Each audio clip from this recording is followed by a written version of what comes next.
and having a conversation with me about Branded. We're going to do a little bit of a studying session today. We're going to look at some content, get ready for the new format. I have my opinions already on a few things I'm really concerned about. Genuinely concerned. So we're going to look at a couple of videos just to see if I can verify there, maybe if I'm losing my mind. I will let you know exactly what those things are, primarily in a few minutes. I'm just going to really give you the main thing. I'm going to show you a deck list that I've been working on trying to get ready for the new format. I'm going to show you today what potentially is going to be my first iteration of the deck list for Branded for the new Corey format. I have a tech that I would like to add to the deck that I will discuss. That might be very important. I just need to figure out how to incorporate it properly in the deck. I'm still figuring that out. There are cards I've been trying to test builds with, and it's really strange to say this, but I think Killer Tune might be the least of our worries.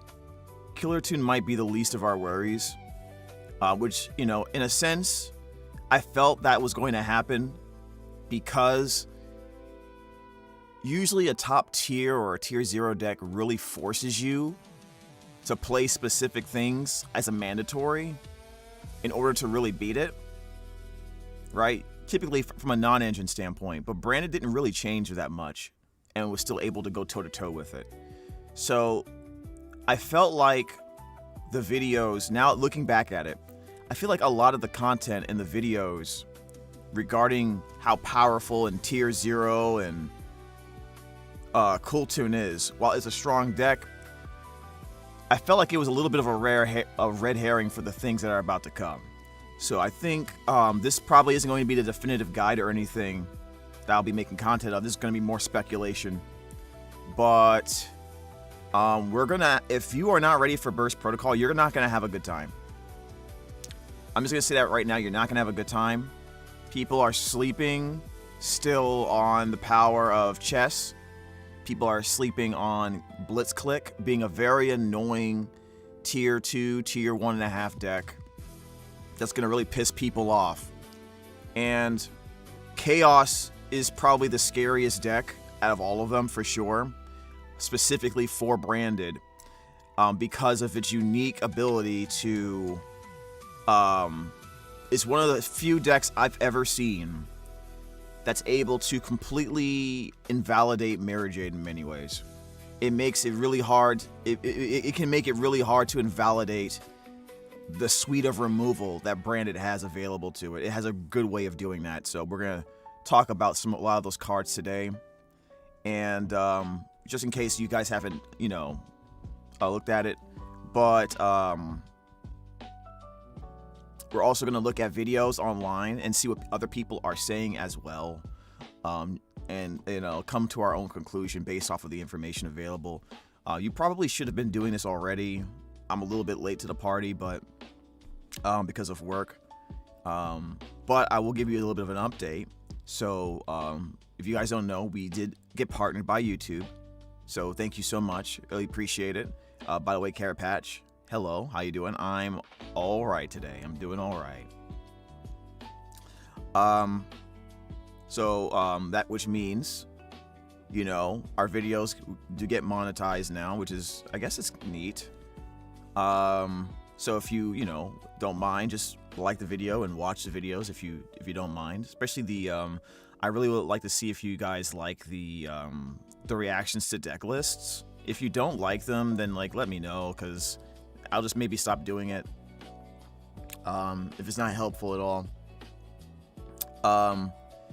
We are still working on the Branded beginner's guide. It's officially called Branded Despia for Dummies. So definitely be on the lookout for that. I am the document in which I am building this whole video series on is it's very large. So very, very large. I'm going to be breaking it up in several videos, but this will be the Branded Despia version of an audiobook for you guys, okay? So I will be doing a lot of hours recording and re-recording, and then I'll probably have some editing in there as well. But a lot of it's designed not only for really for the beginners. It should be easy to learn. It should be very engaging. Hopefully the goal of it is fun to listen to. It's designed to be fun to listen to, or interesting enough to listen to, like an audiobook from Amazon while you are working or doing something else. There will be sections that will have extra video footage attached to it, mostly from Dueling Book, so I can show you some things. And then obviously we'll go to combos eventually. So the order of the video is the order of all the content's gonna be very interesting. I this is something I've never done before. I think this is gonna be really great. I'm really happy about it.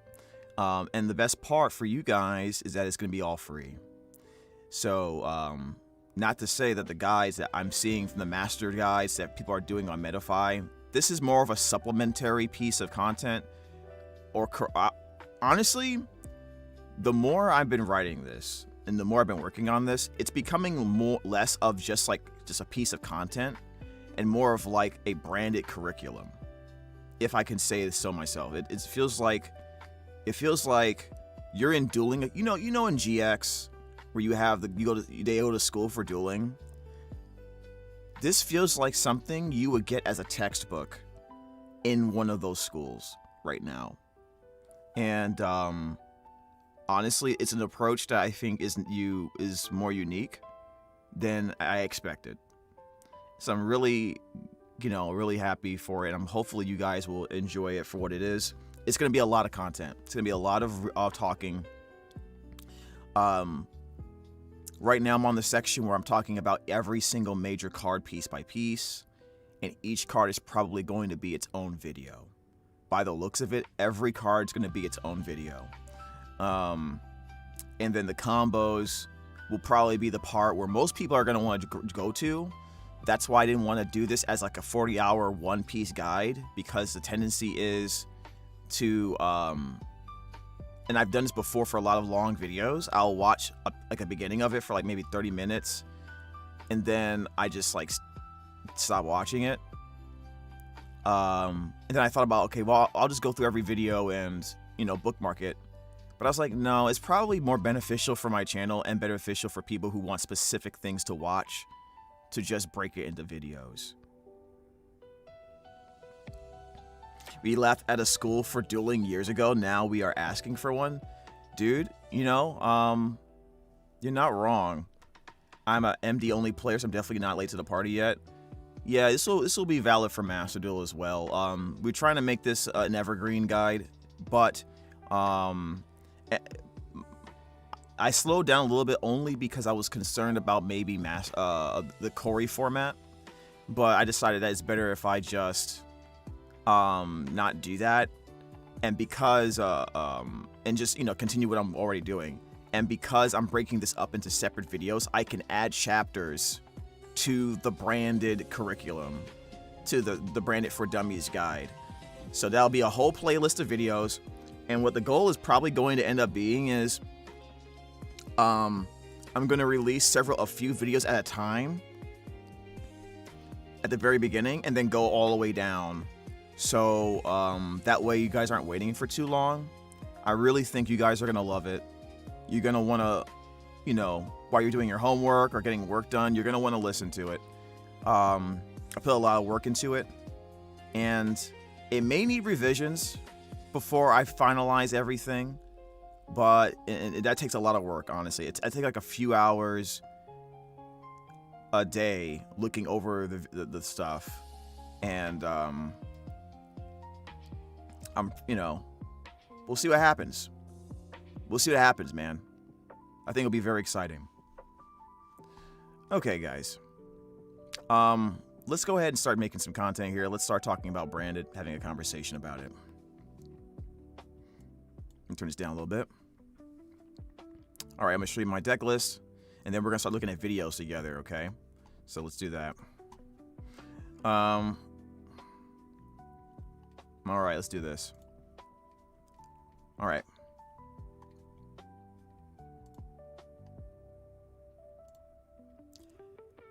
Hello everyone, this is Brandon Despia. Thank you so much for watching the channel and having a conversation with me about Branded. Are you really ready for Chaos Origins? If you're a Branded player, this is going to be very important for you because the next few months are going to introduce a series of decks and variations of those decks that can be a major problem for Branded if not properly prepared for. This also is going to most likely force a fundamental shift in how we use our sideboard and what we main deck along with our usual suite of non-engine to prepare ourselves for what's to come. And if you don't do it, you're not going to have a fun time. If you are enjoying the content, make sure you like, comment, and subscribe, hit the bell for notifications. As we did just recently hit 1,000 subscribers, and every like and view counts as we try to grow the channel. And be prepared for a new series of videos coming to the channel called Branded Despia for Dummies. Just like its original namesake, the For Dummies series, we will be creating a series of video books, audio books in the form of videos that will allow new and experienced players to enjoy learning about Branded while they're doing pretty much almost anything else. I think the Branded community, especially the people who have joined the channel and hung out with me, have inspired me to do this for the community. And it will be completely free. It'll be a very long video series, but we will aim to upload the first maybe 5 or so videos, or maybe 5 or so videos worth of content, which I don't even want to call it content. It's more like a curriculum at this point. I spent a lot more time on it than I thought I would.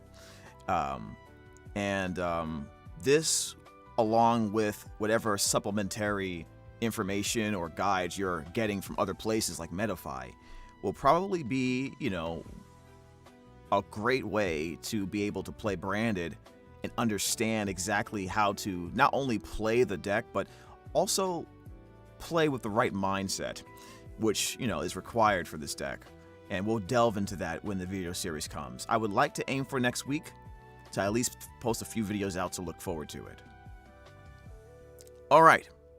So, as you can see, we have a deck list in front of all of us. It's a 41 card deck list for Branded in anticipation of the new Quarry format. Now, there are 3 main decks we're going to be really focusing on in this video. It's going to be the Chaos deck, the Chaos Ritual deck, which can do multiple variations. Then we have the Chess deck, also known as Angelici, and then we also have Blitzclick. All right. So whether you think Blitzclick or Angelici or Chaos is in tier 1, 2, or whatever, it doesn't really matter. They present a unique problem for Branded to solve, for the whole format to solve, and it's something that I haven't had to worry about for a while, not to the degree of recent formats. So what I'm going to do now is express my opinion on my initial thoughts on what I think Branded will have to do, which will justify certain choices I've made. Then we're going to look at a few videos online and see if that holds water, if that holds up. This will be a very, very long stream because we're looking at several videos that are quite long. And then after that, we're going to sit back and see if we have changed our minds about any particular thing. So this will be a lot of reaction content, a lot of information from multiple content creators that I respect, and we'll see if if anything I've said holds water or if it's correct. So let's get right into the video. Before I do, I'm gonna turn off the music because I want to be able to concentrate better on what I'm trying to say here. So one of the most important things that Branded is going to have to do that seems to create a Venn diagram of sorts when I'm talking about the 3 decks coming out for Corey. Whether it's Chaos, whether it's Blitzclick, and whether it's Angelici. There's going to be a higher emphasis on spell and trap destruction. And not just spell and trap destruction, but removal in general. The reason why I say removal instead of destruction is because compared to other formats where Lightning Storm or a Harpy's Feather Duster will do going second, and oftentimes just having simply a Chaos Star Source or a Borreload Furious Dragon along with the Fallen Virtues would be enough. These 3 decks present extremely majorly problematic cards that are face up on the field that are not monsters. Whether they're field spells, continuous traps, or spells, you'll need multiple ways to consistently apply pressure against those sources in order to prevent your opponent from snowballing against you. In the case of Chaos, of the Chaos Ritual deck, they have many options that will be able to recur their resources, as well as dodge and prevent targeting and non-targeting disruption. So we got to really watch out for these. We're going to go over all of these cards one by one, and some of the things I think we need to look out for. All right, so let's start off with the Blitzclick cards. It's not in any particular order, but I did try to order all of them by their archetype, right? So we'll start off with Blitzclick first. We have, and actually let me move the chat so I can, so you guys can see it a little bit better, okay? All right, so we have the, honestly, maybe we should have some music on, huh? Yeah, maybe music would be better. And I'm starting to feel like I'm in an empty room. There we go. All right. So, let's talk about the cards in a vacuum. So we have the Blitzclick Alternator. This is one of the traps that they're definitely going to want on the board. And your monster, all your monsters controls lose 300 attack and defenses, and that's for each Thunder monster they control. That will build up since they're able to spam Thunder monsters from the hand pretty quickly.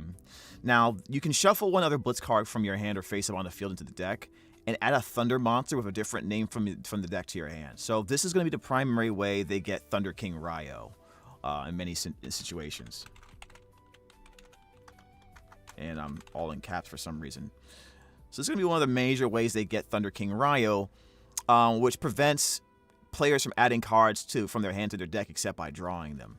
Now, it's interesting because it's funny because a lot of people are considering using Droll and Lockbird in the main because they believe that a lot of these decks, and they're not wrong to say this, want to search a lot, or enough times to where the Droll would affect them for the most part.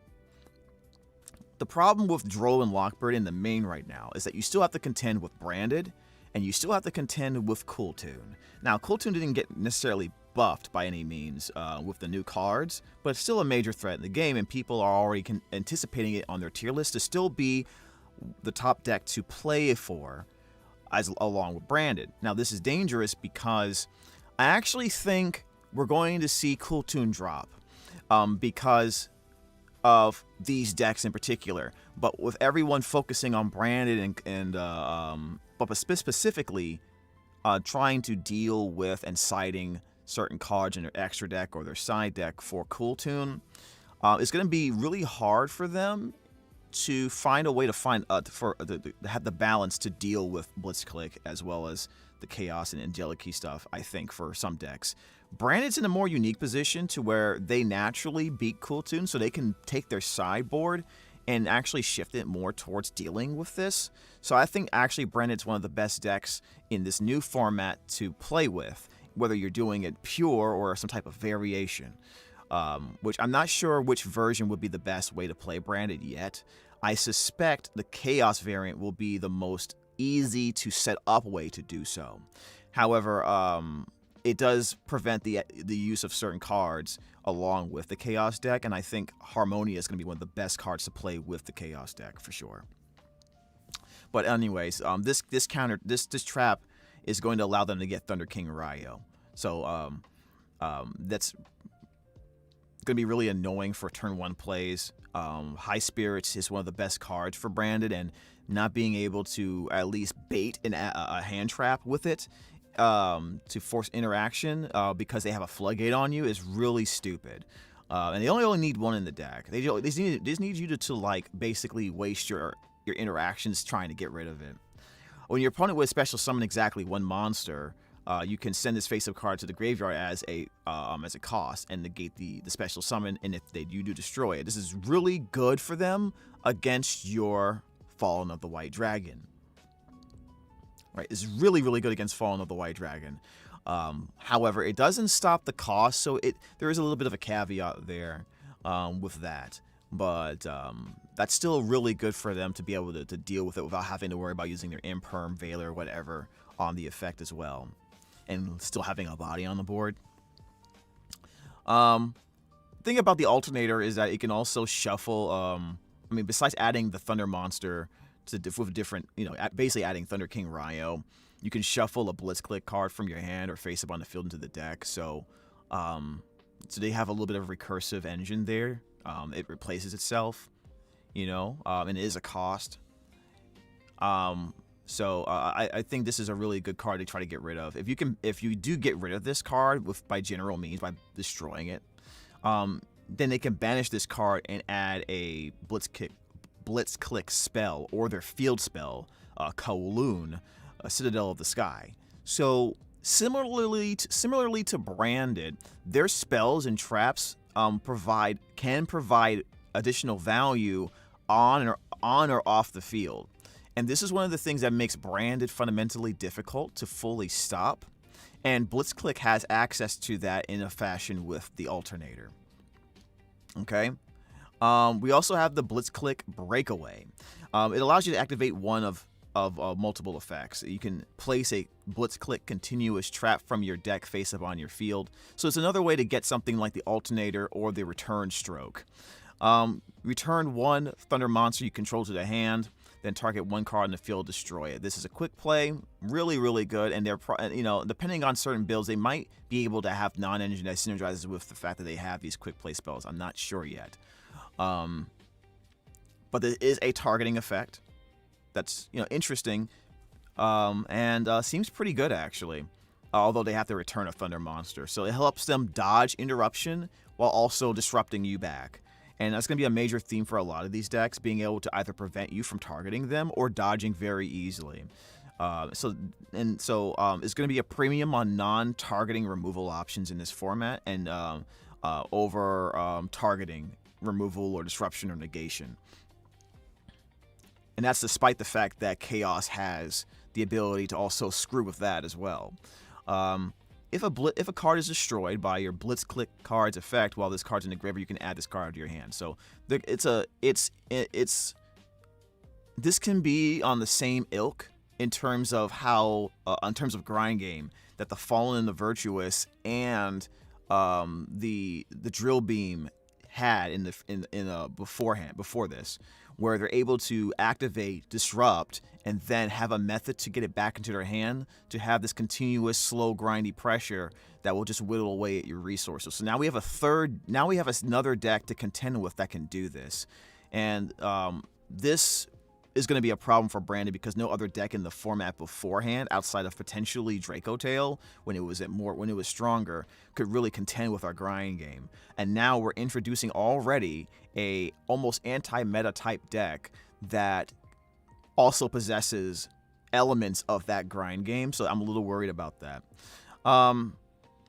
Blitzclick Return Stroke basically says your Blitzclick monster can't be destroyed by opponent's card effect. So you're already seeing against Branded, they already have actions that they can take against the Fallen and the Virtuous, which so if they're already going to be able to stop our spells and traps, our monsters from being killed, then it might be more important to focus on banishment. Obviously, we have the Mirrorjade, but if you watch previous videos, I do think this is a good opportunity to use cards like Hyper Invoked Aeon in our deck. When an opponent activates a spell card or effect, you can return a Blitzclick monster you control the hand negated. So they do a really good job of having their monsters special summon from their hand to the field, activate to get advantage, and then returning it back to the hand to disrupt you, and then bringing it back on the field to reuse that advantage. And that's the kind of thing that will just slowly destroy an opponent due to the overwhelming resource loop. And if you're wondering why Branded does so well in this format, it's not because of their combos, it's because of their resource loop. So Blitzclick, without even doing a lot of stuff, by comparison to these large combo decks, will just be able to outgrind and destroy them, potentially. Although I do think a secondary engine will probably have to take it, make it tier 1 status. Green Blitzclick, you can reveal this card in your hand, target 1 spell or trap on the field, destroy it. And then if you do, special summon a thunder monster from your hand, any thunder monster. That's a little annoying, to be honest, and because they can just special summon the Thunder King YuGiOh kind of randomly. That's kind of annoying, guys. And there's other thunder monsters I probably haven't even brought up yet either that will probably become more of an annoyance, to be honest. Like I guess they could get Thunder King the Lightning Strike Kaiju too. They can get these Kaijus in their hand too, I believe. I don't know if they'll run those, because the alternator actually says you can just add a thunder monster with a different name from the deck to your hand. So they can search a floodgate. They can search for an answer to the dragon that devours a dogma if they so choose to build their deck like that. So I'm a little annoyed by that. Grain Blitzclick, going back to this, destroy spell or trap, then special summon it. So destroy a spell or trap if they do. So if you can find a way to remove it, make it dodge, then, which you probably won't most of the time, especially if they hit their own thing, which they typically want to do, hit their field spell essentially, and then get advantage off of that. They're going to special summon. You get a thunder monster. You special summon a thunder monster from your hand. Also, you cannot special summon an effect monster for the rest of this turn, except from the hand, which is not an issue for them, especially if you run variants to where, when available, you can do that line first to bait interaction, and then you go into Blitzclick, right? Like, the fact that it says for the rest of the turn could potentially be a problem against this, because they can run a wide variety of supplementary engines, like Ryzeal, for example. Since they don't really need the extra deck too much, they can use the extra deck to fill spots that will offer interaction if sent to the graveyard. For example, we know what the Ryzeal cards can do, sending extra deck monsters to the graveyard to negate cards on our side of the field, and they're also and they can create interesting interactions as well. That's something that you can consider. That the fortunate thing is there isn't a bridge, and I think that I am aware of, but there probably will be one discovered soon. Let's see here. If another card is destroyed by a card effect while this card's in the monster zone, you can add a Blitzclick spell or the field spell Kowloon, Citadel of the Sky, to your hand. So there's another deck that likes destroying its own stuff, likes to see its stuff get destroyed, whether it's on the opponent's field or themselves, and then they gain advantage off of that. So this is in a way similar to what Doomsday does, and YuGiOh likes to destroy their own stuff too. Even branded combos have incorporated destroying their own stuff to create additional advantage during the end phase. Let's move on. Emmy Blitzclick. If this card is added to the hand, except by drawing it, you can reveal it, target a card on the field, destroy it, and then if you do, especially summon a thunder monster from the hand. This is like Poplar with destruction. Imagine if Poplar had the ability to destroy a card on the field before it summons by just revealing it. You know what I mean? That's essentially what this is. Thank God you can't go into extra deck plays after with Emmy, but it also allows you to special summon a thunder monster from the hand. So you don't have to special. That's really something that we need to emphasize with Blitzclick. It's deceptively versatile, because there's a huge suite of thunder monsters that can probably be incorporated into this deck as non-engine options. But the only thing that that they can't really do is, obviously they can't summon something like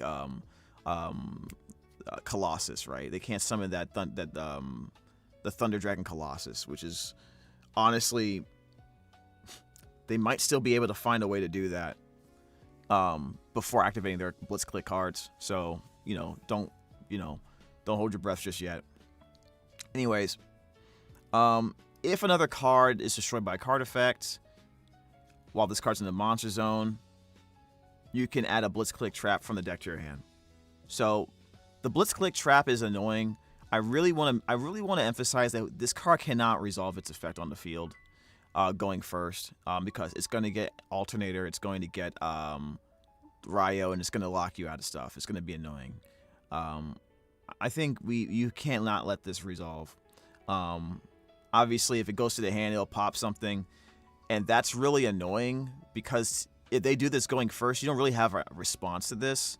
Your only option is to find a way to negate this on the board if it sees a card getting destroyed, and I think it does actually follow up on its own destruction effect, right? Like it comes onto the field, I mean, it pops something, and then if you do special summon this card, and I think it immediately in another chain will activate its effect to add a Blitzclick spell or trap from the deck to your hand.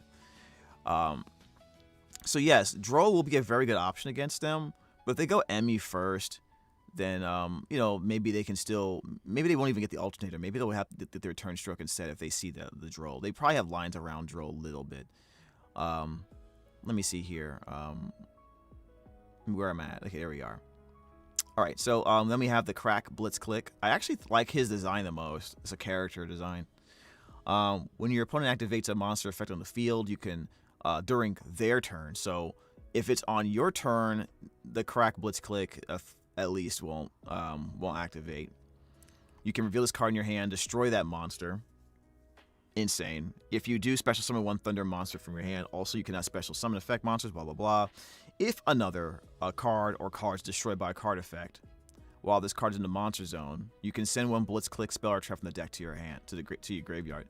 It's going to be really important that these cards can see something get destroyed and then take advantage of it, especially when they have the ability to not be destroyed by card effects. So for Branded, with Mirrorjade and Fallen the Virtuous, if we don't get rid of Return Stroke, they're going to be able to take advantage. You're not going to... Essentially, they're nullifying the Mirrorjade's equalizing ability to revenge Raigeki, in a sense. And so that's really annoying. And to be honest, the monsters... I'm just telling you guys right now, to me, the monsters aren't the scariest part of Blitzclick, although it is annoying that they can get YuGiOh and you know, do a lot of searching. It's the spells and traps that really scare me. And it's the continuous spells and traps have to be dealt with essentially immediately, and preferably in response to them activating their once per turn effects. Or you're just gonna get beat down pretty easily and be kind of limited in what you're doing. And against Branded, one of the best ways to beat it is by using either a floodgate or an effect that puts a limitation or a limiter on your lines. Because Branded already, one of Branded's weaknesses, which I think we'll discuss in the Branded Despia for Dummies video series, is that Branded, while it has powerful lines, there is a disconnect between each tier of starters because of its limitations on what you can summon from the extra deck, or the inability to summon from the extra deck at all once you commit to that line. So it prevents. So one of the best ways to beat Branded is to put some type of limiting factor that makes it really hard to pivot to the other lines, because they naturally give the Branded player, limitations upon committing to those lines.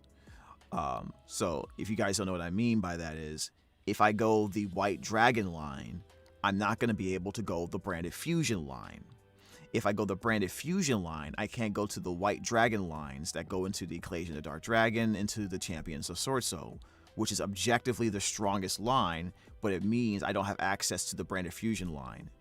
There is no Branded build right now that allows me to pivot to all three major lines, which is the White Dragon line / Ecclesia Dark Dragon line, the Branded Fusion line, and the Dogmatica Nadir line.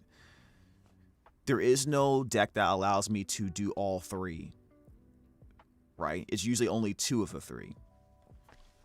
So that's one of the weaknesses. So if you find a way to like force them into going one of those lines that limit them from going to the Branded Fusion line or the other, or the Nadir, or particularly the Branded Fusion line, then you've done a good job at fighting against Branded.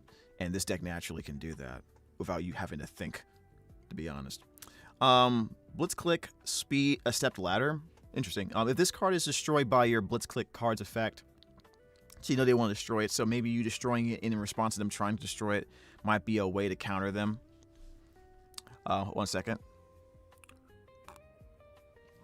I gotta drink my coffee.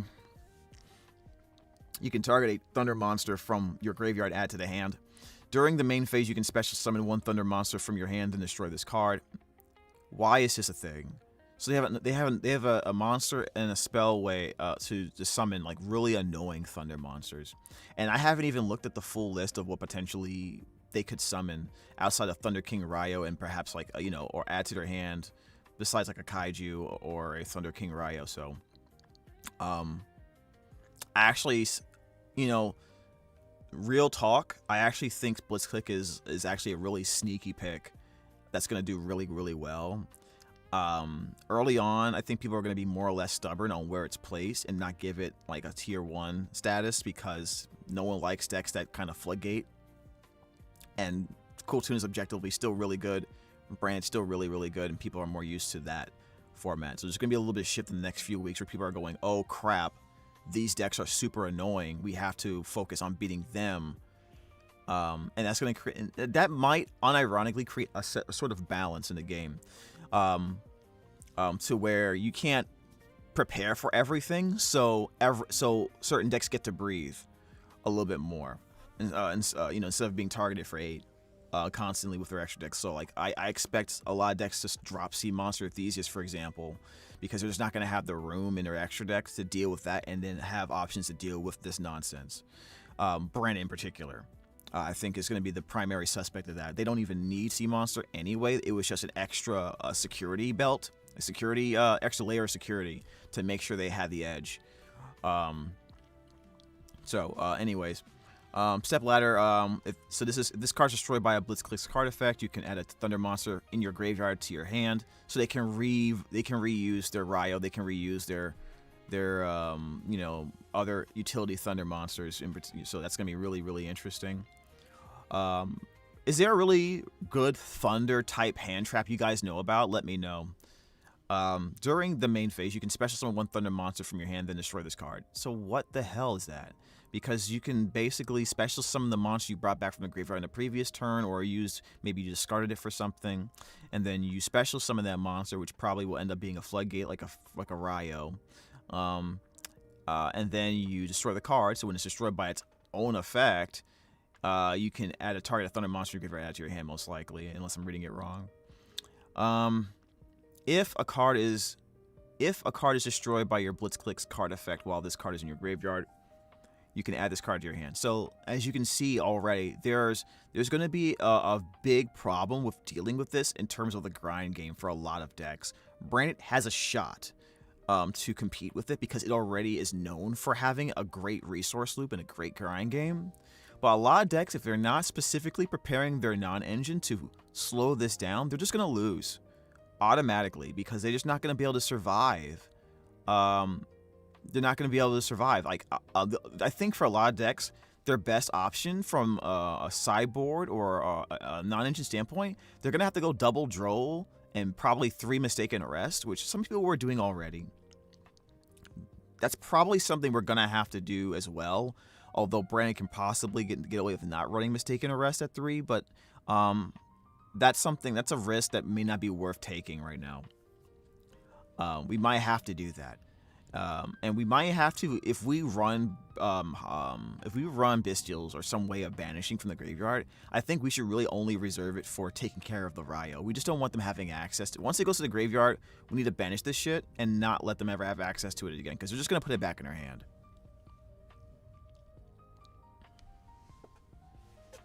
One second, please. Okay. That was from my one of my clients. All right, so let's see, Surge Blitzclick. Actually, I like her design too. She's really neat. Low key, I'm somewhat interested in actually playing Blitzclick in the new format to learn it, but also I think it's a sneaky pick. Well, it shouldn't be sneaky at all, actually. I might be capping about that. You can reveal this card in your hand and target a monster on the field, destroy it. And if you do, special summon a thunder monster from your hand. Also, you cannot special summon effect monsters for the rest of the turn except from their hand, whatever. They allow them to have that effect. If another card is destroyed by card effect while this card is in the monster zone, you can add a Blitzclick monster from the deck to your hand. So you can see how they get spells, they get traps, they get monsters. So yeah, we definitely want to definitely gonna have to readjust my deck to main the 2 Drolls. We're gonna have to main 2 Drolls, and we're probably gonna have to find a way to get 3 copies of Mistaken Arrest from tcgplayer.com, which if you use my link in the description, you'll be able to get access to this card while also supporting the channel. It doesn't cost you anything extra or anything like that to just simply use the link, get your cards, and then be on your way. But it does help out a lot. So even if you just click on it and get nothing, that would be greatly appreciated. But yeah, if another card is destroyed by a card effect while this card is in the monster zone, you can add a Blitzclick monster from the deck to your hand. So pretty straightforward. 1800 attack. And this will probably be stronger than that. I think it can get to 2300 with the continuous trap, right? No. Your opponents lose 300 attack and defense, and I believe one of these, yeah, they gain 500, and your opponents and monsters lose 300. So gonna be crazy. Whiska, Whiska Blitzclick. This is Old Man River over here. If a card is destroyed by your Blitzclick card effect this turn, you can reveal this card in your hand, special summon up to 3 Thunder monsters from your hand, and then you can destroy that many cards on the field. This is the card that's really going to be very annoying. And as you can notice, this doesn't... I think they have some turn 0 capabilities as well, right? If a card was destroyed by your Blitzclick cards effect this turn, you can reveal this card in your hand, special summon up to 3 Thunder monsters from your hand, destroy that many cards on the field. That's fine. Quick effect. You can return 1 other Thunder monster you control to the hand. When a monster effect is activated, negate the activation and destroy it. This card is really dumb. This is a really good card. Honestly. It's not, there's no during the main phase or during your opponent's main phase. It's just, you don't know. Yeah.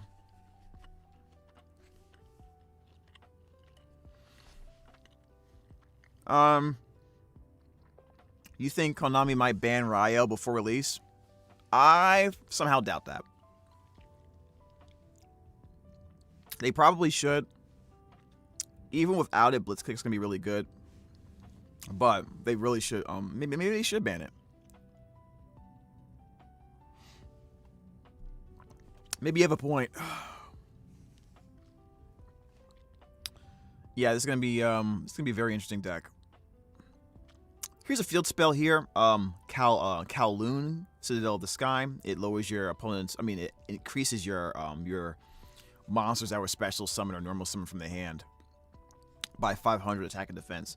I also want you to know that that full loss. Another thing about this format, full loss ain't gonna do shit. Full loss is probably gonna be really annoying to figure out how we're gonna run because Blitzkick doesn't give a damn about that card, and Chaos can play in a way where it doesn't either, or very little. This might actually make Perulia a must at 3 in the side at least. So this is going to be a very interesting reconstruction of our sideboard here.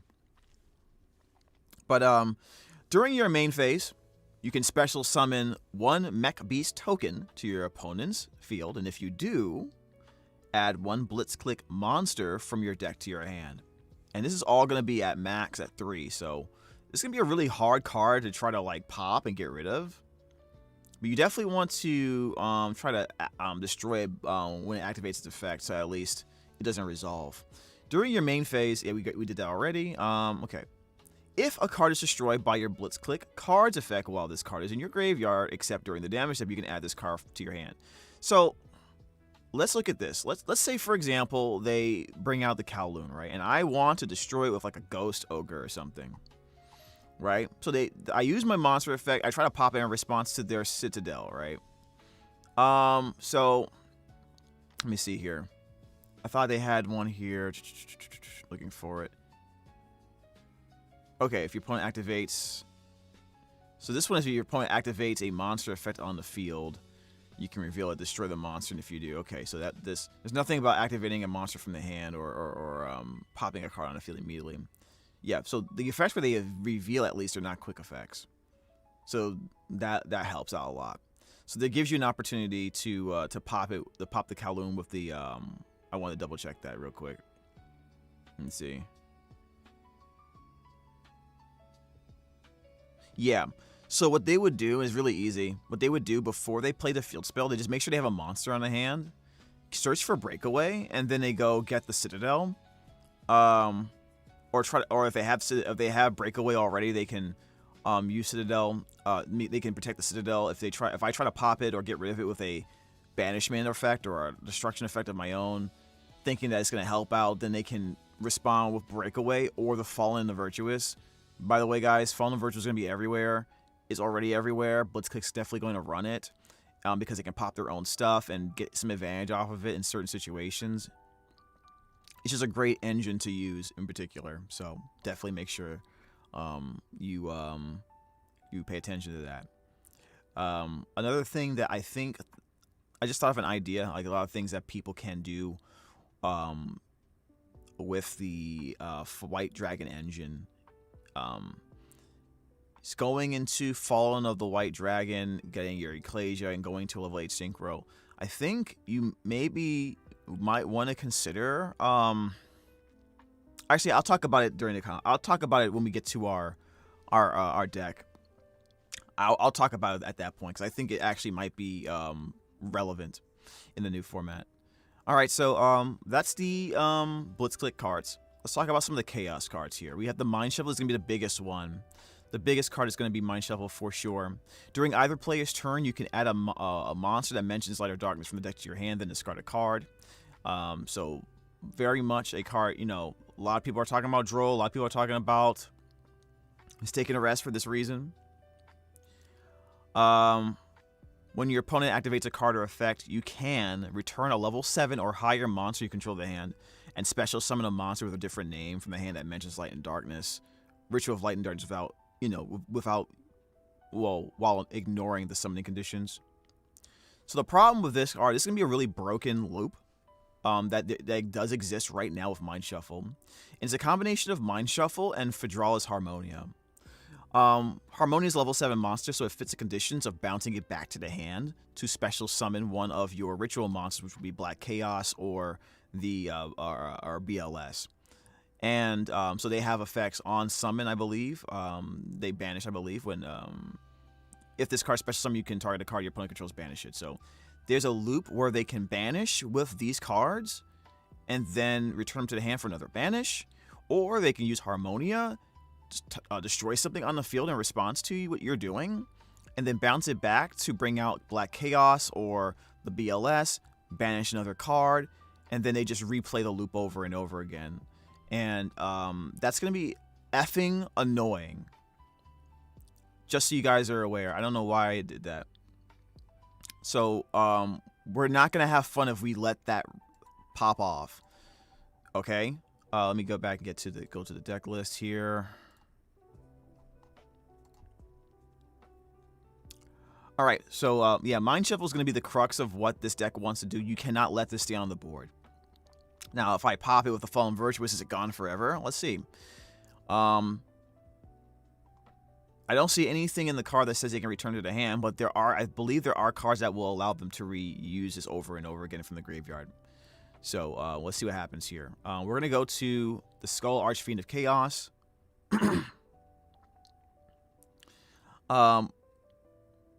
Yeah.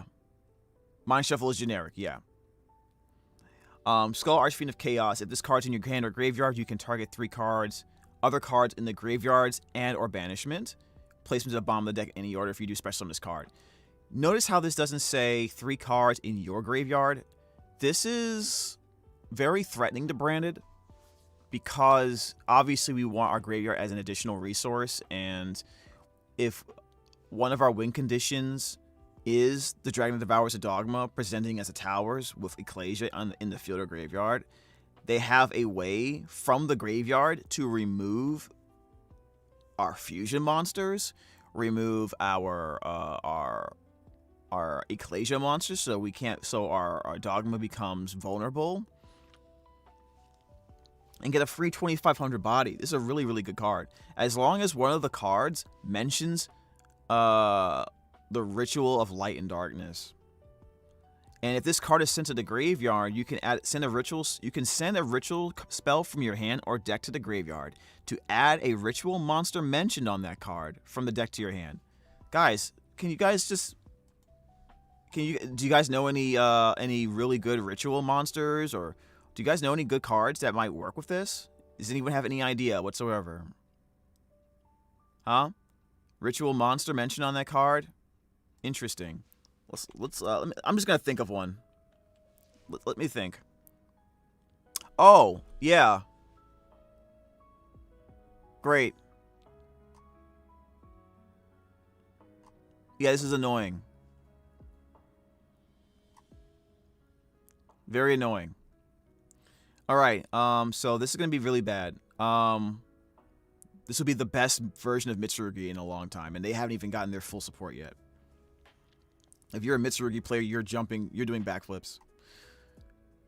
Because this should work very seamlessly into what you want to do.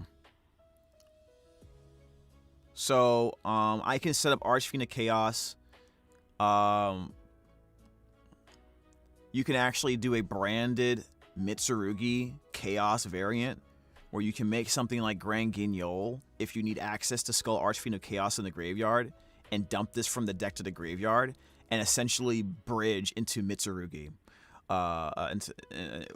in that fashion. So that's kind of crazy, isn't it? Hungry Burger Someone in the chat said, okay, guys. Okay, guys. All right. That's funny. This is a great card, man. This is a great card. Honestly.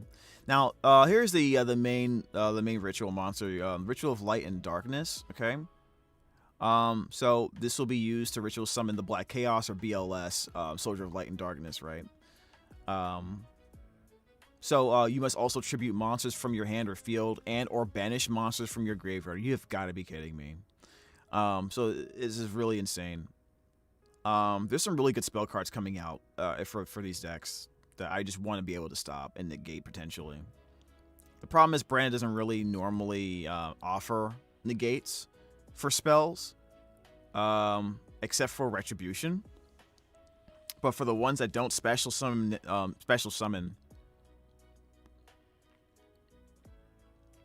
what do we do? Anyways, so if this card is in your graveyard, you can add both it and one other card that mentions Ritual of Light and Darkness from your graveyard to your hand. So we really have to focus on Dogma Dragon, getting rid of these cards from the graveyard, putting them back in the deck, so they don't get to recur them over and over again. Blitzclick also can do that very easily, returning spell cards, returning monsters back to their hand from the graveyard when certain conditions are met. And Chaos can do that as well. Grifo, okay? A little cute Karibo trying to be a demon is crazy. So this is as a quick effect, you can discard this card and either negate battle damage, which is actually crazy that they gave it that, in addition to, you know, it's basically buff Karibo. There's no reason to run regular Karibo, actually. Well, there was never one before, but I'm just saying. Set one quick play, spell or trap. Wait. Set one quick play spell or trap that mentions Ritual of Light and Darkness from your deck. It can be activated this turn. Okay. So this is probably a 3 of that gives you access to the 1 of Mind Shuffle. Right? And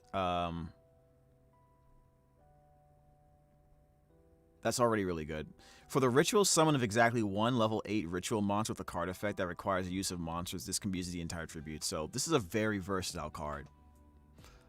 Now you might be thinking, oh, I'll Ash Blossom the Grifo. No. Your goal is to remove...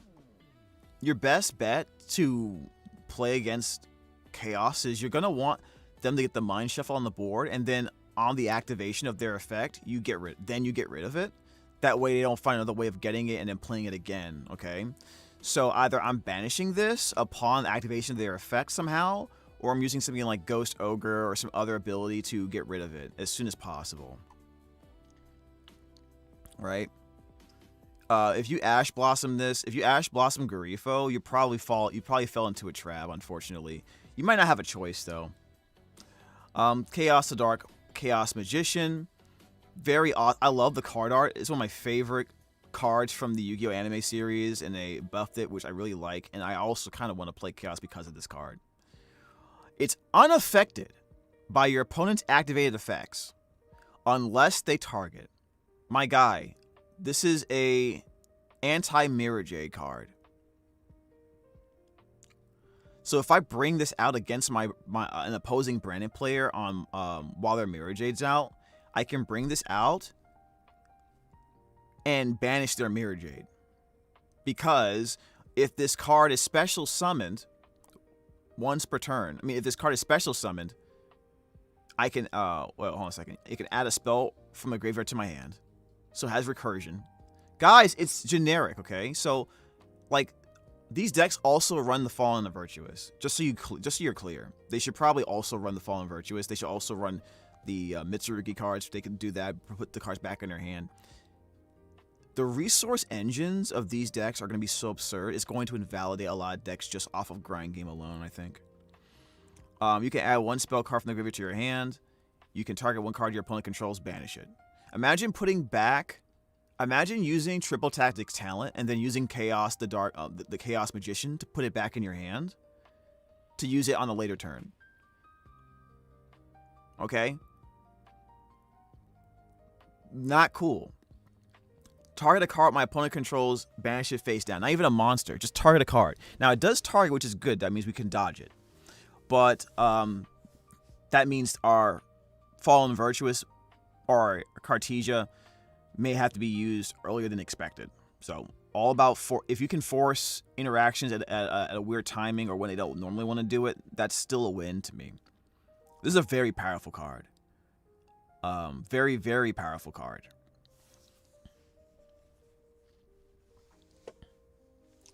I love it, but I also hate it. All right. Black Chaos, the Ultimate Magical Swordsman. It's a spellcaster, though. You can special summon this. You have to special summon this by shuffling a ritual monster, which is either a spellcaster or a warrior, from your hand or graveyard into the deck. Okay. So you can discard, so you can discard this card and place a continuous trap that mentions. So look, so they have Black Chaos that can search for Mind Shuffle. Okay. They have Grifo that can search for Mind Shuffle. And you can place a continuous spell trap that mentions Ritual of Light and Darkness from your deck or graveyard face up on the field. So as you can see, they're going to be able to find a way to constantly bring this back from the graveyard. So you have to have banishment options if you want that problem to be gone more or less permanently. It's also unaffected by your opponent's activated effects while you have a ritual spell in the graveyard. Now, it's still not stronger than Dogma Dragon, but it's 3,000 attack, essentially at towers, because you're going to run ritual spells. You're going to run its own ritual spell, and you're probably going to run a supplementary ritual engine alongside with it, most likely Mitsurugi.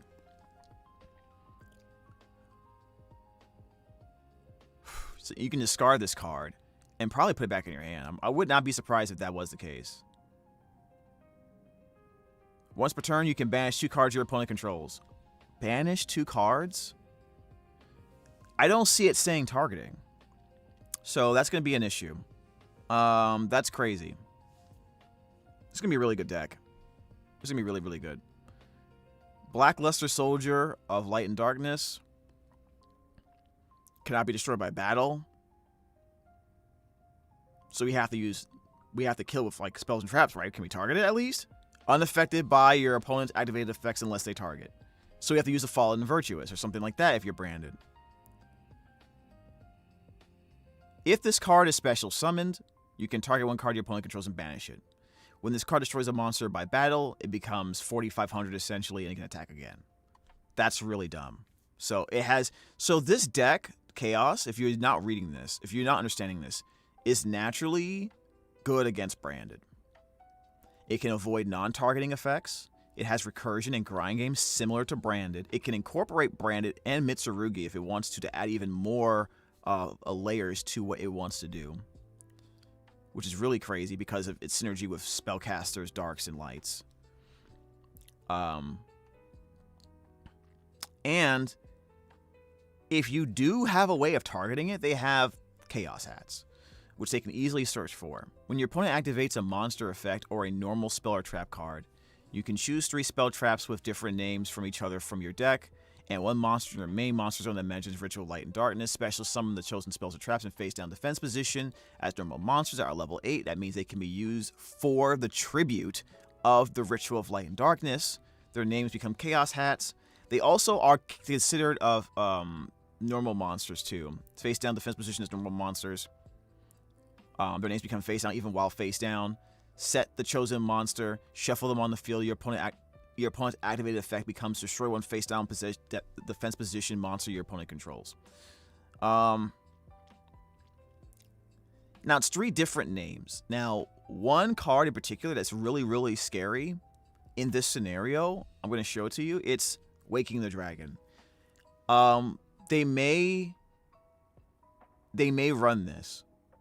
And the reason why they may run this is for a really dumb reason. So, if you happen to destroy this card while it's set, they get to special summon a monster from their deck or extra deck. And one of the most unfair monsters I've seen is the Naturia Exterio. If you don't know what this does, it essentially says when your opponent activates a spell or a trap, you say no. Negate the activation and destroy it by banishing a card in their graveyard as cost. So it's a permanent spell or trap negate. There's no once per turn, by the way, because this is an old card. Negate the activation if you do destroy the card. The card must, this card must be face up on the field to activate and resolve. So, my problem with that is, if you're thinking, okay, they'll activate the effect and then I'll pop it with something in response. I don't see anything that says once per chain, right? That's not really something you saw a lot back in the day. So they're going to be able to go negate, negate, negate in the same chain. Unless I'm reading that wrong, please God, someone tell me I'm reading it wrong.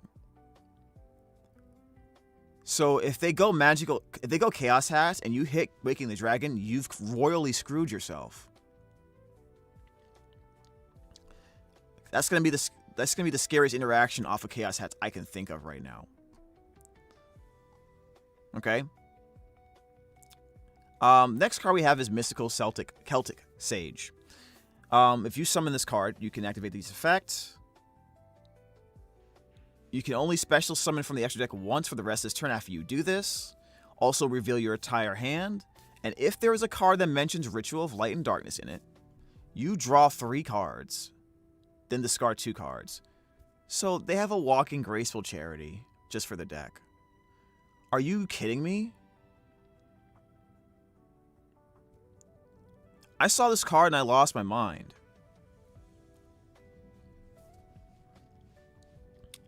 That's really insane. If you're doing the Mitsurugi version, this limitation means nothing to you. Even the branded version can play around this, right? Because you do your branded stuff first, bait interaction, all that cool stuff, and then you go into the Mitsurugi stuff. I mean, the chaos, right? So, yeah, not cool. I can't wait to see people try to cook with a chaos branded build. I think that might be the best version of the chaos build. Unless there's a Mitsurugi variant, unless they do Mitsurugi, which is also going to be really, really good. It's going to be hard to keep stuff on the field, guys. It's going to be hard to keep stuff on the field. Mystic Box of Chaos is interesting. When your opponent activates a card or effect that targets another card you control, oh, great. So the Fallen Virtuous, right? So this card says, when you activate the Fallen and the Virtuous, return one of those cards you control to the hand. And if you do, destroy one card on the field. And then if you do that, you can special summon a monster that mentions Ritual of Light and Darkness from your hand, other than the one you returned, ignoring a summoning condition. So there's an alternate way of basically doing what this does, in a sense, to get your big bad monsters out, while also dodging target negation. So they have a method to interrupt or prevent non-targeted removal. And then when you resort to the targeted removal, they have an answer against that. And this is all searchable because it mentions Ritual of Light and Darkness. Do you see the problem here? Do you see the issue here? Brand is gonna get screwed up if you're not ready for this. There's also some other cards here from the OCG that I thought was really cool. I think this is still Detonating Karibo is still available, but I don't know if this is available yet. Someone can confirm. But Multiplying Karibo is a tech option I saw in the deck as well. I mean, in a certain build. I think it was I forget the channel, but I think I have it up in one of my tabs. But Multiplying Karibo might be a card as well. When your opponent activates a monster effect or an opponent monster declares an attack, you can special summon this card from your hand. It basically simulates what Karibo did to Blue Eyes Ultimate Dragon during the first major dueling arc for Yu-Gi-Oh! You know, the Pegasus arc. Right? You special summon this card from your hand when your opponent activates a monster effect or declares an attack. And then when your opponent activates a monster effect on the field or during damage calculation when your opponent's monster attacks, you can add to your hand or special summon a 1 Dark Magician or a monster with 300 attack, 200 defense from the deck or graveyard, then change that opponent's monster's attack to 0.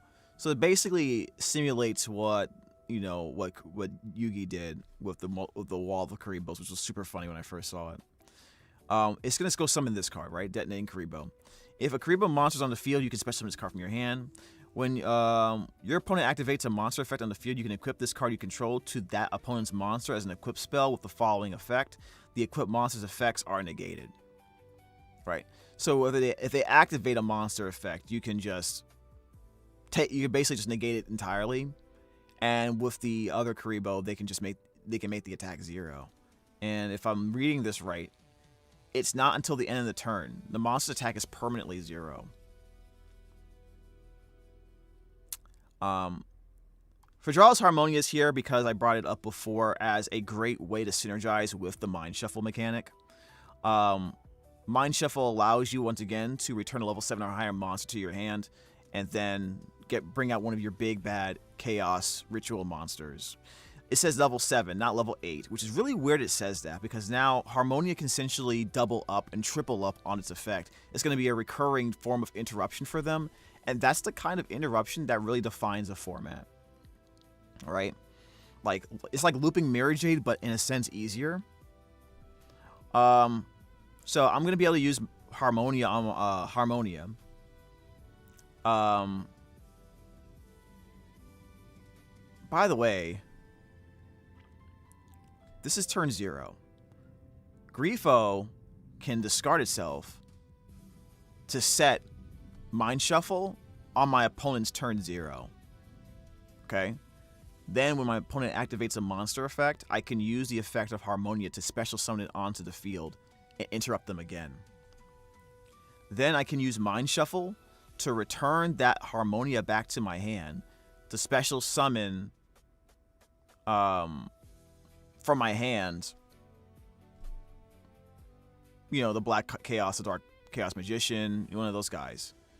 So this has turn 0 plays as well, potentially, which is why you want to run 3 of this. This is going to be absolutely insane. Absolutely insane.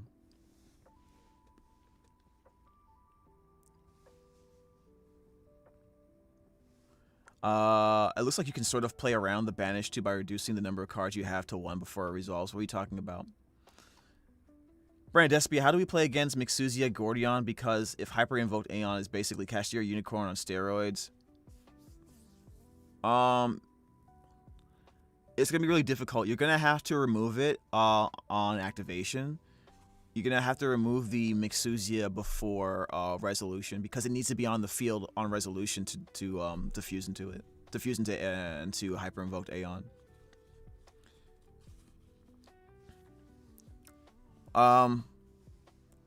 Let's talk a little bit about the Angelic cards. I guess we'll start with the. I'm gonna do with the traps first in the spell, and then we'll talk about this.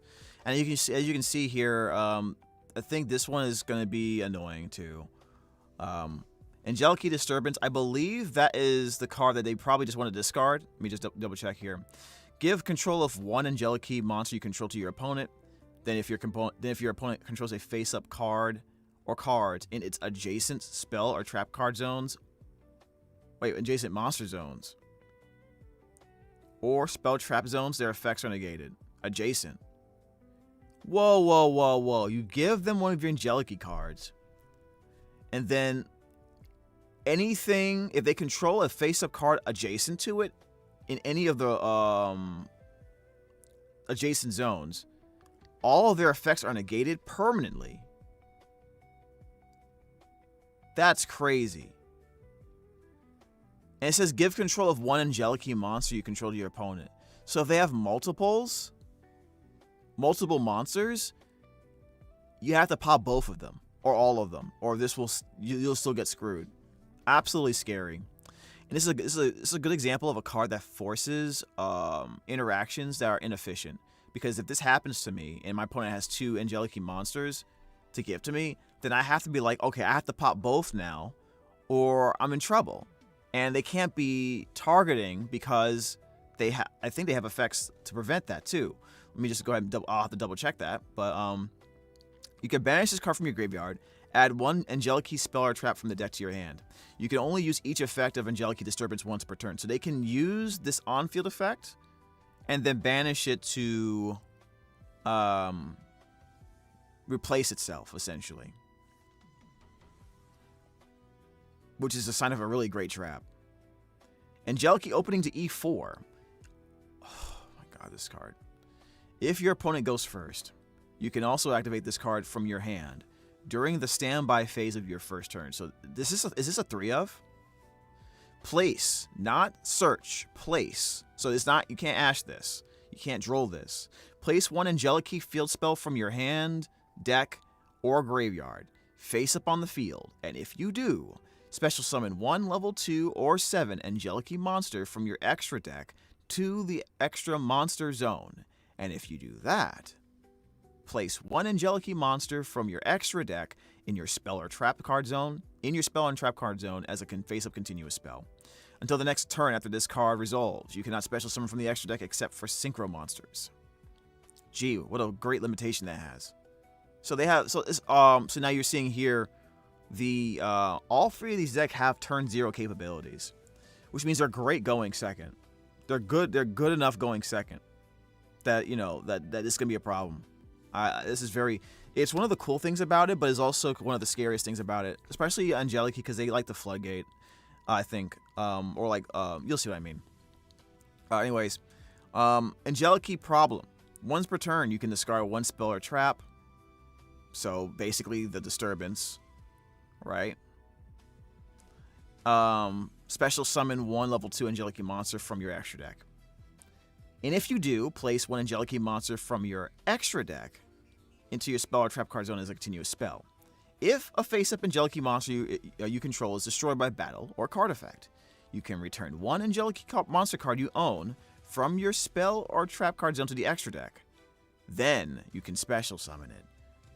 I wonder why it didn't say just special summon it. But I guess this makes it a little bit more vulnerable to Fool loss because you're special summoning from the extra deck, right? So that can sort of help a little bit. But this is basically the card that starts everything for them, right? This card cannot stay on the board. Okay, this is once per turn. It's like the longer this stays out, the more the things get crazy. And for what I've seen from combos, it doesn't take that much time for it to really snowball the board once this is on the field. This is truly a problem. No pun intended. And it special summons a level 2 Angelic monster, so it's pretty much, it leads right into the enlisted. You can target opponent's card monster in this card's adjacent column and banish it. and then change control of this card by moving it to one of your main monster zones in this card's adjacent columns. Now, once the control switches, it has another effect that forces your opponent to activate it. There is no, oh, I decide not to activate it, which actually opens up other things as well. You return this card to the extra deck, so it goes back to your extra deck. And then the owner of the card, which is you, who gave it to the opponent, special summons an Angelic monster from the extra deck. So it kills a card, basically. Yeah, it kills a monster, basically, by banishment. Already really good. Then it replaces itself and turns it into something else. It replaces it and turns it into another monster, while also putting your opponent in a position to where they've now allowed you to activate Thrust and Triple Tactics Talent, for example. Which I think if you're playing an Angelic deck, you should run Thrust and Talent, to be completely honest. That seems really good to me. Now, what other monsters are you trying to get out with this, right? Let's look at the, oh man, let's look at the level 10. So Angelic Shatranga, I mean. Someone said, I watched a video where they said Angelic Shatranga. And I was like, that's funny you said it like that. But then he said, yeah, I'm going to say it like that because it has the word shat in it. And I'm like, you know what? Bet. That's totally fine. I might mimic that that pronunciation from now on, because this card is annoying as shat. Angelic Shatranga. You can target one monster your opponent controls and banish it. Okay. Just do it. Nice. If this card is placed in the spell and trap card zone as a continuous spell, you can then add an Angelic trap from the deck or graveyard to your hand. So it reuses resources. Great. While this card is treated as a continuous spell, and this is one of the more annoying floodgates that it presents, your opponent can attempt to activate up to 5 monster effects per turn. So it does what I've always thought Yu-Gi-Oh should probably do if they want to really hard limit the game or hard balance the game, which is force your opponent to only be able to activate 5 spells or 5 monster effects. This hurts more than you think, because it doesn't matter if the activation gets negated or not, right? So if they have Ash Blossom, counter traps, anything like that to negate the activation of key monster effects, this is really bad. This is really, really crazy, to be honest. And the thing with Angelic that you're going to realize, because of how small the engine is, this can fit into a lot of decks. This can fit very well into a lot of versatile styles. So it's gonna take a few weeks to see what the best version of this is, because it's not gonna be pure. The same thing with Blitzclick, and probably not with Chaos, although I think that out of the 3 decks, Chaos is the most capable of going pure and being like immediately impactful in the meta, right? Shatranga should definitely probably add something like an additional synchro engine, right? For example, you can use the Assault Mode engine to create a huge board that also features the Angelic keys. And that's just one example. I'm not even saying that's the best example. All right. Angelic Despia. You can target one monster in another column, banish it. So they all have really good removal effects. If this card is placed in the spell or trap spell and trap card zone as a continuous spell, you can add an Angelic spell. So the level 10 gets the trap, I believe, right? Trap, right? Yeah, so Shatranga gets the trap, Despia gets the spell. Now, while this card's in your spell or trap card zone, you take 500 every time you activate a card or effect, whether it gets negated or not. When it resolves. Only when it resolves. There will be combos where they are going to try to put 2 of these in the spell or in trap card zone. So every time you play something, essentially, you're taking 1,000. So it limits your moves to like 8, right? And then some of those, if they're monster effects, are limited even further.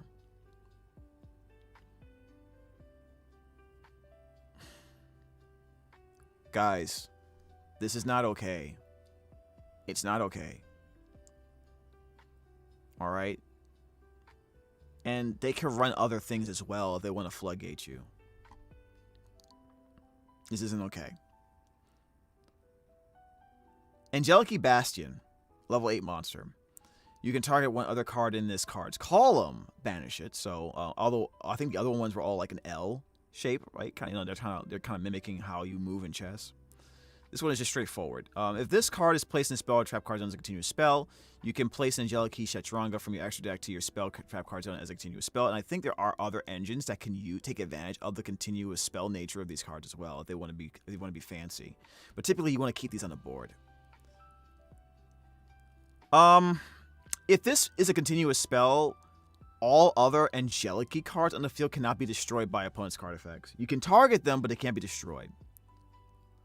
Which means, as long as Bastion's out, the only card that will get destroyed if you do a Lightning Storm or a Feather Duster will be just the Bastion. So if you want to deal with a huge board, a wide board of these cards, you're going to want non-destruction abilities. And we'll discuss that when we get to the deck list. Brother, why is it doing that? You forgot about Glitch, Clutch, Nullbringer. You're right, I did forget about that card. I also forgot about one other card too. I appreciate that. And I'll bring that up to what was what's the level 10 other monster? Ancients, I think it's called. Something of the Ancients, I forget.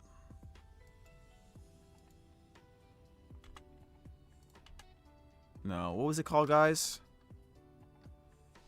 It's like a large light monster, level 10, I think, or something like that. There it is. Witness of the Ancient. We got to talk about Witness of the Ancient as well, and Nullbringer. Thank you for bringing that up. Okay. And now we'll talk about the Witness of the Ancient. This card is also very insane in this deck. If you have a synchro monster in your field or graveyard, you can special summon this card from your hand. And when it's special summoned, you get to place 3 different synchro monsters with different names from your extra deck and or graveyard to your continuous spell trap card zones in your back row. So this jump starts the engine completely, and it is searchable.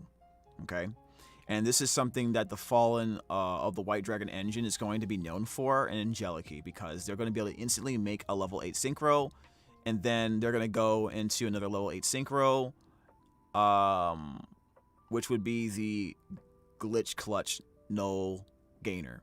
Glitch Clutch is generic level 8. When it's synchro summon, you can get a level 8 or higher monster with 0 attack from your deck to your hand. When I first saw that, I was like, oh, maybe YuGiOh can use this, right? I mean, they could, technically. But you can also target a monster with 0 attack in your graveyard, special summon it, but negate its effects. Also, it cannot be used as material for a fusion, synchro, exceeds, or link summon. You can tribute it for a monster. Probably a monster that floodgates, right? You can do that. But yeah, this is how you search for it. So you really only need 1 of this in the deck if you run, or maybe you probably still run 3 of these, but you definitely run I would consider running the Fallen of the White Dragon engine, because you still want to run cards like, I think every deck, all 3 of these decks, use the Fallen of Virtuous really well. And so having that Fallen of the White package, being able to go into Null Gainer is probably the best way of doing that, while also setting up a Fallen of Virtuous back row. So you would go ahead and get this, and then you would get multiples of these onto the back row. You probably did a bunch of other things before that as well, and that's really the whole point of of running these cards together. And it's going to be really, really scary, guys. If you're not ready to deal with back row on a massive scale and on a consistent scale, you're not going to have fun playing this format with your deck, okay? they have ways to bring back these cards from the graveyard really easily. So, and they have ways to avoid targeting and non-targeting abilities. And some of them have gain something if you destroy them, specifically if they're destroyed with the blitz click. So, you know, how are you going to deal with this? How are you going to do this, right? Let's see if we can figure something out. Okay, so I'm gonna pull up a deck list. I'm gonna show you what I have right now and what I would probably suggest for changes. And this will be the conclusion of the video, I guess, for what I think we should prepare for and how we should prepare for it. So, for Branded specifically, we're going to have to make some room for some non-targeting effects, additional non-targeting and targeting effects that can hit the back row. So, the number one option I'm thinking is, if you're running Ash Blossom, I would take that out completely and replace it with Ghost, Ogre, and Snow Rabbit. Potentially. I think that's probably the best option to deal with the continuous traps and the continuous spells and the field spells that will be presented in this format. Ghost, Ogre, and Snow Rabbit is probably going to be the best Ghost Sister along with Belle, but mostly I think Ogre might actually become the best one in this format. When a monster on the field activates its effect, or when a spell or trap that is already face up on the field activates its effect, you can send this card from your hand or field to the graveyard to destroy this card on the field. In each of those scenarios, against the decks I just mentioned, you really want to reserve this for their continuous spells and traps, not really for their monsters. I have it at 2. Argument could be made to figure out a way to get 3 in there. Okay. Another thing I was thinking about with my back row, with my my non-engine, I had the Fallen and the Virtuous. I have Super Polymerization. I'm starting to wonder how strong Crown and Droplet is in that kind of scenario, to be honest. Right? Because Crown is not going to be able to hit the Chaos monsters. We can't do non-targeting stuff against them. Right? So the question is, yeah, it's still valuable to protect your life points and prevent yourself from dying. But is it still a 3 of? Right? Or does this go to the side? That's a question I don't know yet. Now, I think against Chaos, that's a question to have. Against the other decks, it's probably fine. Although with Chess, I don't think it does anything to them. They'll just burn you to death. Or floodgate you out of the game. So in the main deck, not much has changed. Because honestly, there's just not a lot of room for change. This is probably the first format since the Fallen Virtuous came out where I feel like there's actual, like, legitimate counterplay against the card. And that's good in a sense because everyone's playing that card. So if you play one of the new decks, you naturally have ways to play around or take advantage of the Fallen Virtuous. On the other hand, for pure Branded, that's one of our primary ways of forms of non-engine, and we can get to it very easily. What's going to end up happening, and prepare for this, is that the Fallen Virtuous will probably be used more or less as a reborn, because the destruction effect will either not be good enough, or they'll just they'll just negate it, or prevent you from hitting the intended target.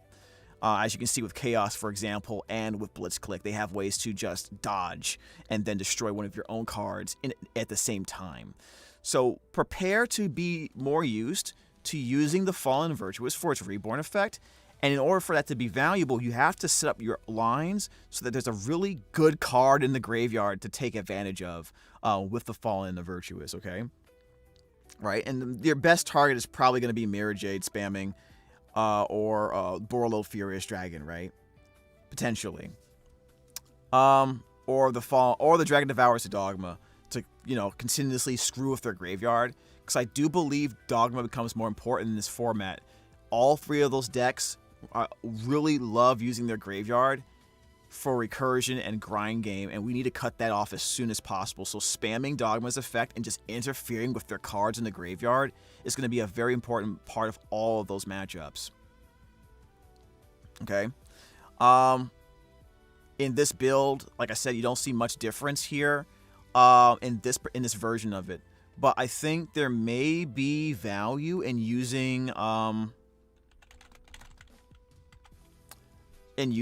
of Sloth, maybe. And the reason why is because this provides essentially the ability to sculpt your hand. The only issue with it is that it sucks going first, except during the case of when you're playing against decks like Blitzclick and Chess, because they can turn 0 you. And I think the same thing goes with Chaos. So if you're wondering why Pot of Sloth is going down in price, for example, it's because people aren't taking into account what the Chaos decks do. They have turn 0 capability to put cards on the board. And if Dracotail gets buffed or returns, that the potential for them to do the same thing is also there. So so definitely get yourself a few copies of these through tcgplayer.com. Branded probably only needs 1 copy though. So if you're trying to be on a budget, you probably only need 1 instead of, I wouldn't run 2. What I would do is, because I don't want to see, like, I don't want to draw into another copy. So I would have 1, and then the second copy could be something like a Triple Tactics Talent. Now, another card that people are really excited for is Pharah. Pharah is going to be amazing in this format. Thank God we only need to run 1 because we have access to the 3 champions of Sword Soul. And this is going to be really good offensively and defensively to allow us to use the Fallen and Virtuous to avoid some of those effects that will try to dodge this card. So if you have access to Pharah, this gives you a way to not allow them to interrupt or respond to it. And that's going to be probably the most important things we have to figure out as Branded. How many do we run of this? Is it worth running extra bricks in order to get access to this more consistently, right? I will say though, while it's a brick, quote unquote, it's one of the best bricks I've ever seen for Branded. Right now, for this format, I would not run outside of like the important bricks that you have to run, like Retribution, Fallen of Albaz. I would not go any further than what you're seeing on my screen right now. Springen's Kit. Some people are dropping Mercurier, so that's kind of like a 50-50 depending on your build. Although, I really think Mercurier should be in your deck. Like, you're going to want to stop monster effects, my dude. So, Kit, Mercurier, Sword Soul, and Pharah. I don't think you should be thinking about any other bricks right now besides those cards. Alright? And Pharah increases the power of your bricks. Branded already is a deck that's really good with bricks. They function very well. That's why you see a higher than normal amount in many builds, and it doesn't seem to matter. Because they have multiple usage in multiple areas. But I don't feel like other bricks are worth it right now. Like, I know we're running Forbidden Crown, so like Googlet's a good option in a vacuum. The fact is that the Googlet doesn't do anything in the hand. It doesn't do anything valuable in the graveyard. I'd rather that be a Pharah, to be honest. Pharah is way more powerful than that right now. Golden Sword Soul is really, really good right now. It's probably the best time to run it because of the 3 champions. And being able to bring out multiple synchros on your turn is going to be really awesome. Going to be really awesome for you. In fact, this may be a good time to even consider a 3rd synchro option. And the 3rd option, I was going to mention this later, but I'm going to mention it now. The best, I think not the best, but one synchro monster I think that you guys are really going to want to consider is Stardust Dragon. There's going to be a lot of destruction effects, and there's going to be a lot of effects that are going to try to disrupt you by dodging in destruction. Perhaps Stardust Dragon should be a thing. Against magical hats, I mean the Chaos hats, I think that works against Chaos hats as well. Stardust Dragon might be a sneaky pick, to be honest with you guys, to run as a 3rd synchro outside of Ecclesia and the Golden Sword Soul. And outside of what Blitzclick does, Blitzclick wants to destroy things to do what it wants to do. So Stardust Dragon is a great counter to their opening destruction plays. So because they want to pop their own things, you say no, Stardust Dragon negates it, right? And then you negate the activation, destroy it. So you destroy it by your effect, not through their Blitzclick effects, right? Chaos Hats, I believe, also works in this fashion. It turns your other effects into destroy this face down card instead, and then you can say Stardust Dragon negated as a result. And then everyone's running the Fallen Virtuous. Okay, so this is probably a card that you should consider. It's really cheap. You can get it really cheap on tcgplayer.com. All right. Now, for the non-engine, I think there is a I see people running, trying to add Lava Golems and Santa Claus in their deck. This makes sense because a lot of the cards are going to be very hard to deal with targeting and in terms of targeting it or non-targeting it, like the Chaos decks. The problem is, they do tribute them. Well, I don't think that's actually a problem. It does tribute them. I don't think there's anything wrong with tributing them, though. So I think that's fine. So you might want to run a copy or two of Golem and or Santa Claus. And the good thing about them is they synergize with High Spirits. So you could, by the way, this solidifies in the current format. This guarantees that Quiritis is your number 1 option now. It was already the number 1 option before for defensive reasons. But now with Chaos Origins, there's an added level of utility to the Quiritis as a High Spirits target if you do intend to run Golem and Santa Claus. Also, if you're running a Chaos Branded build, Quiritis also becomes available as a High Spirits target because you do run Fiends. There's that. Droll is a must. There is no not running Droll in the main or side. If you have a way to put Droll in your main, and maybe you run 45, maybe you run a little bit bigger build, or maybe you don't want to run Ghost Ogre and Snow Rabbit in the main, you rather run it in the side, then this is actually a better option because at least with the Droll, it synergizes with High Spirits and can counter Fool Loss, right? So that actually is probably a better option for the first week or so, just to see how things go with the format and see how things go. This is probably a better decision than running the Ghost Ogre in the main. But I do think Game 2, Game 3, we probably want to max out on the Ghost Ogre, to be honest with you. I genuinely don't like Ash Blossom nearly as much anymore. I almost want to take it out completely, to be completely honest with you, and then max out on Ghost Ogre and max out on Perulia. I almost want to do that, right? I almost want to do that. So we'll see. Because I don't have room for another card that I think people should consider running, which is Mistaken Arrest. Right? Mistaken Arrest is another version of Droll, in a sense. Until the end of the next turn after this card resolves, neither player can add cards from the deck to their hand except by drawing them. This is going to be a major kill switch for a lot of these decks. They search a lot. And Branded can kind of play around it. So it's not the worst thing for you, right? Obviously, High Spirits will be offline, right? So you want to kind of do this after you've already set up what you want to set up with your searches. So 2 to 3 copies of Mistaken Arrest. If you can fit 3, I would absolutely do so. Perulia is going to be a better card in this format for sure because of the Chaos deck and because of Blitzclick summoning from the hand a lot. You'll punish Blitzclick a lot with this Perulia. So you might want to consider 2 to 3 copies of this as well. The spells,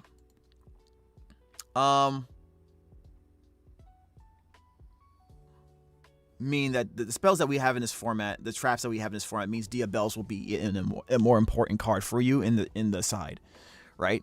You know, they have to set the in most cases they have to set the Mind Shuffle before activating it.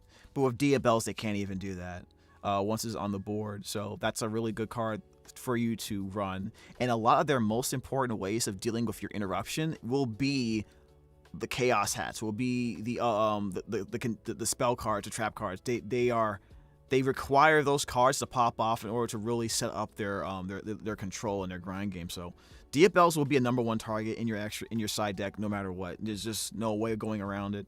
It might be a must play. Depending on how heavy the format goes, this might go into the main. But I'm gonna keep it in the side for now. You see Albaz in the sideboard. I think this will probably be the format where we have to get rid of it, put it in the side. I still like it to have it available against Branded, although it doesn't come up nearly as much because Branded knows how to not put a lot of dragons on the board without doing something about it first. Cool tune with the Zaylin, like, yeah, sure, that's great. That's a good reason by itself to want to run it. I'll be honest with you guys. If Albaz never has existed, Branded would still be okay. Would be fine against Kotton. And we need this card. We need that card space to do something with the spells and traps that are going to be annoying us in this format. So I replaced that with something else. All right.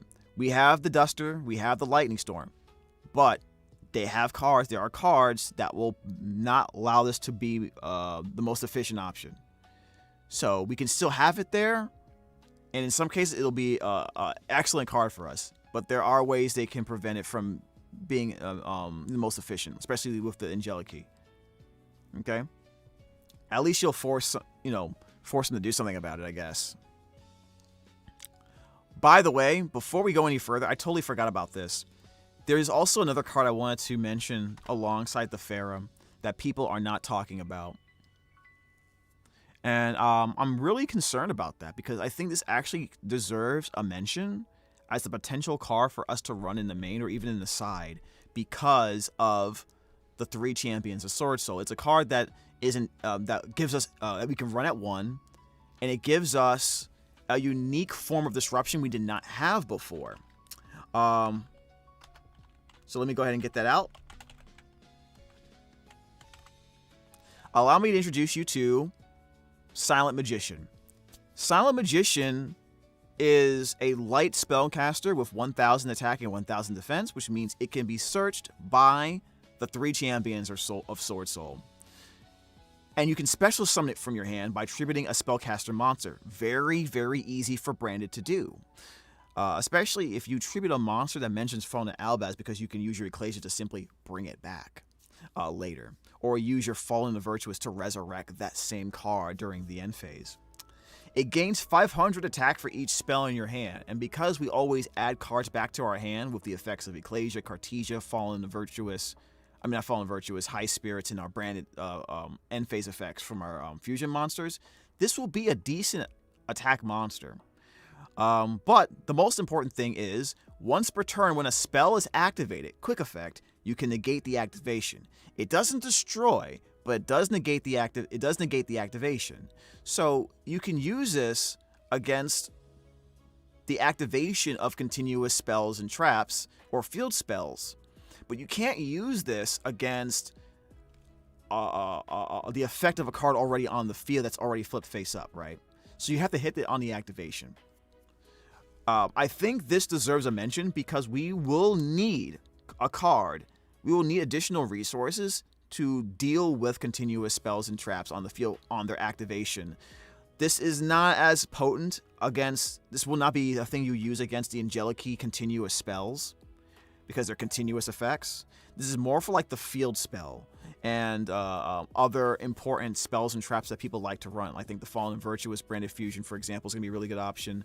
Like Fallen Virtuous is probably going to be the main one I'm thinking of. And then, there's going to be a lot of chaos and ritual spells that are going to need an additional form of negation.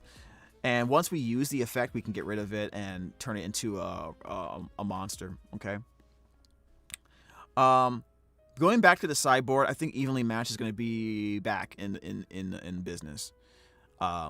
Banishing cards face down till they only have 1 is going to be huge because we are not the ones that are banishing them. Our opponent is the ones that's banishing them.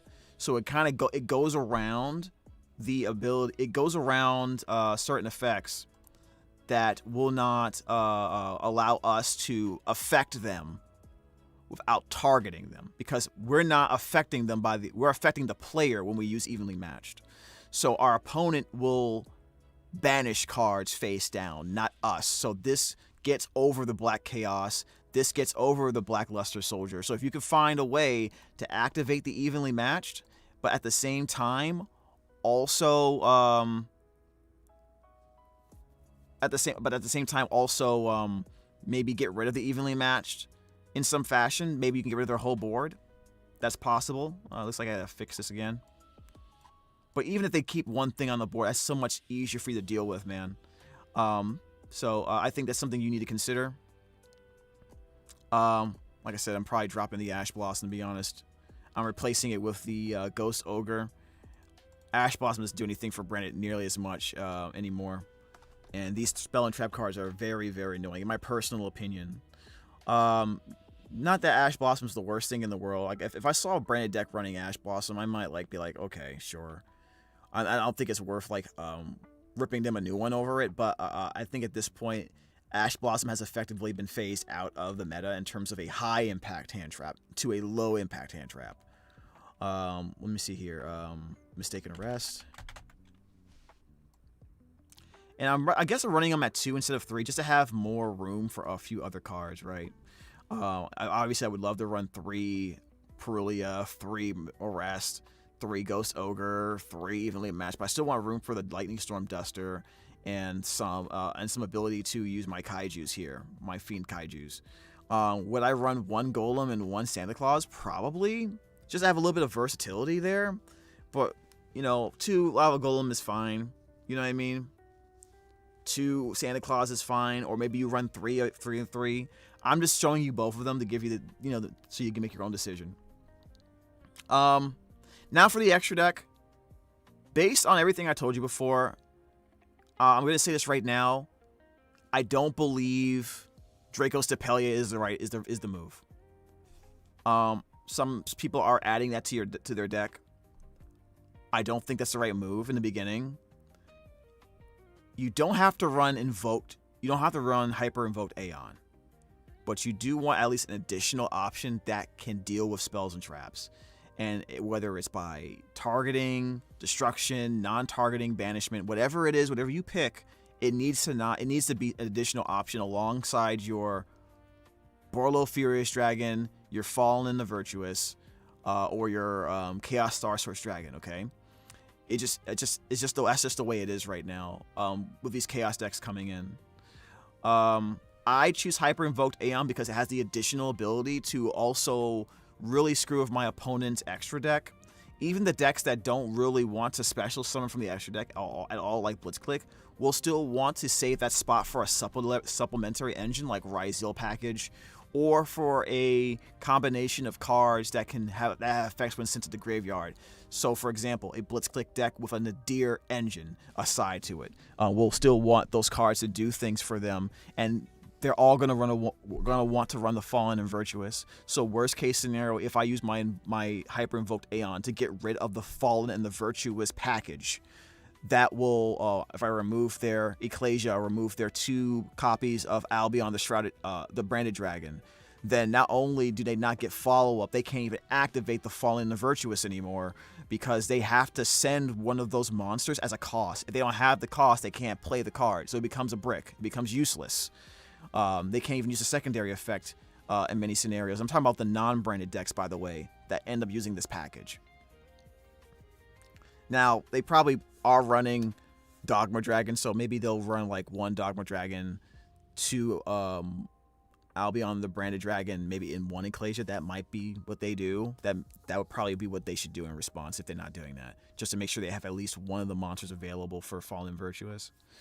Against a Transcendence Aeon, because I think this is probably the one of the biggest buffs to the extra deck for Branded, being able to, at worst case scenario, be a stronger version of the Chaos Star Source Dragon, right, on your opponent's turn, because you can't make this on your turn. You wouldn't want to make this on your turn anyway, if you do the Fall on the White Dragon line.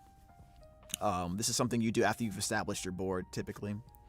But it requires 2 different fusion monsters with different attributes to make this card. So 2, 3, 4, whatever. So against a deck that spams multiple fusion monsters or a scenario like that, you could super poly all their fusion monsters and make this. Now, if this card is fusion summoned, you can banish cards from the field and or graveyards, non-targeting, up the number of materials used. Then, if you use 3 or more materials. You can look at your opponent's extra deck, and if you do, banish up to 3 cards from it. So that's really, really powerful. Also, it's a quick effect that declares an attribute, and all monsters currently on the field become that attribute.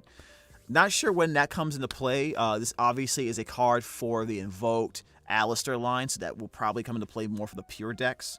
Other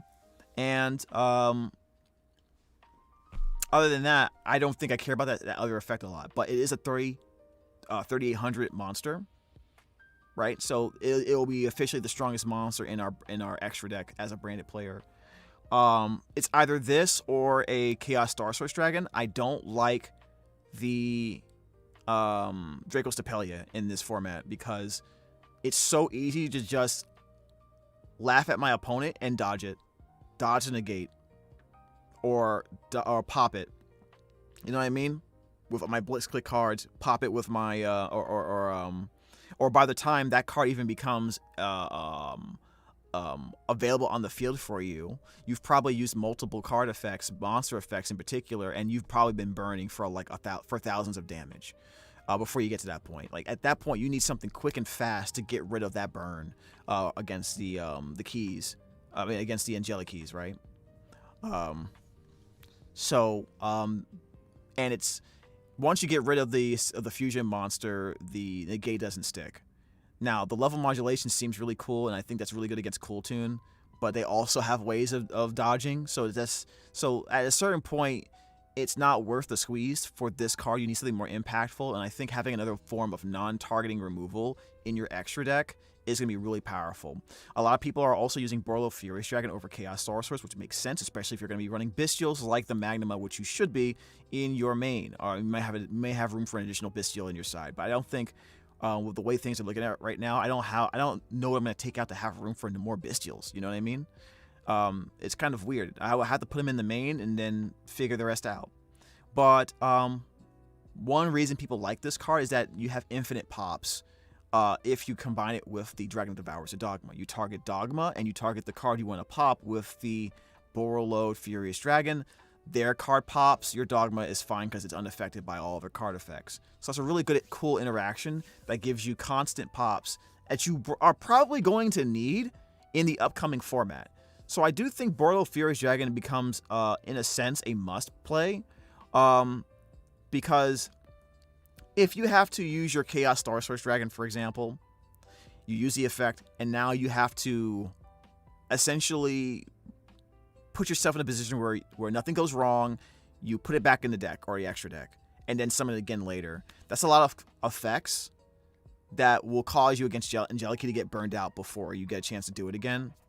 And that's if they don't even disrupt you, right? You know, it would have to be a perfect scenario. So I'd rather you just keep the Furious Dragon. If they do kill it, you can just bring it back with Fallen Virtuous and do it again, right? And that's just one of the things about the Fallen Virtuous I think we have to look at more.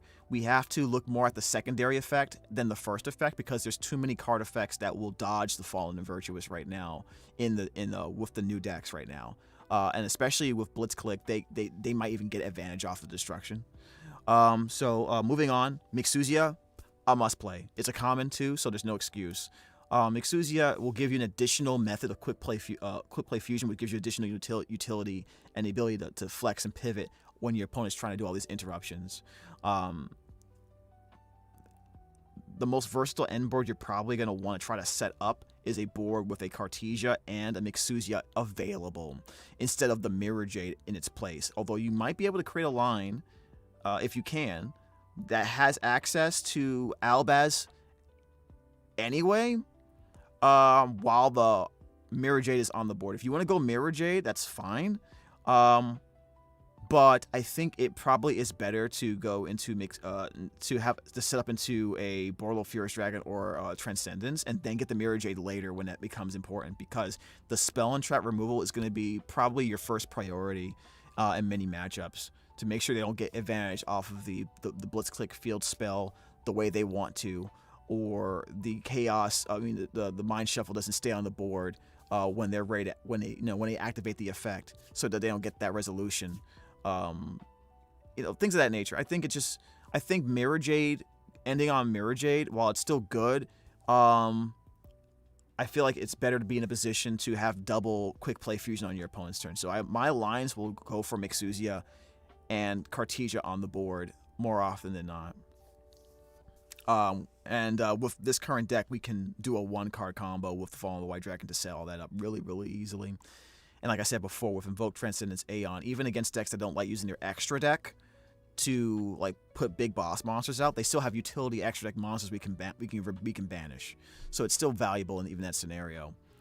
So yeah, that's my whole thing on what's happening with the current Chaos format. This will be the end of the video. I am going to take a little bit more time just with the chat, and we're going to look at some videos later. Be careful, man. This is going to be very insane. In the first few weeks, people are going to come up with some crazy ideas of playing Chaos. That's going to be the most interesting and probably the scariest thing for Brandon. If you're not ready, you're just going to get jammed. And we might see a little bit of reshuffling of the tier list when these cards come out.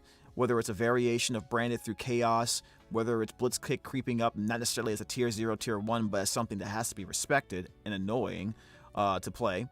Or variations of Angeliki that are going to really piss people off and start screaming for bans. To be honest with you guys. Off the top of my head, I probably would think Thunder King Ryo people are going to call for that card getting banned. I think people are going to call for the Angeliki card that burns to be a one of, potentially, because it's so easy to set up. It's just so easy. And I don't even know what you would do against Chaos. I don't think you it's weird. Like I really don't know what you would do against him. I don't think Chaos is probably gonna be the best deck of the format. Some type of Chaos variant. Give it about a month and a half. Chaos will be the big gun. I see Branded hanging in there because they'll probably adapt and add Chaos elements to their deck. There probably will be a variant of Branded that will use the Chaos cards, or Chaos will actually just use some Branded cards and just laugh and stay at the top. I do see Cool Tune dropping a little bit, but not enough to where it becomes irrelevant because there's going to be less hate against it. So yeah, that's my opinion. That's what I think. That's why I hypothesize and prophesize will happen. So let me know your thoughts. Are you ready for the new cards in Chaos Origins? Are you prepared for Chaos Ritual? Are you prepared for Blitzkrieg? Angeliki? Do you know how to play chess already? Like are you kind of hyped for that? Because honestly, from a thematic standpoint, Angeliki is cool. You know what I mean? It's just that why it gotta be like that? Why they gotta do it like that, man? Anyways, thank you so much for watching. Take care of yourself. And until the next time, where we have another conversation about Branded.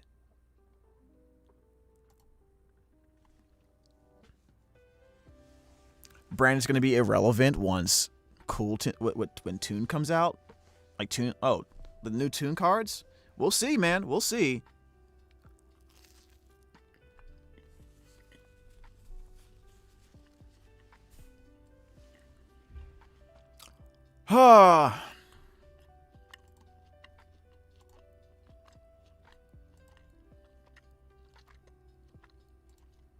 Brother. It's going to be crazy, man. It's going to be chaotic, which is hilarious.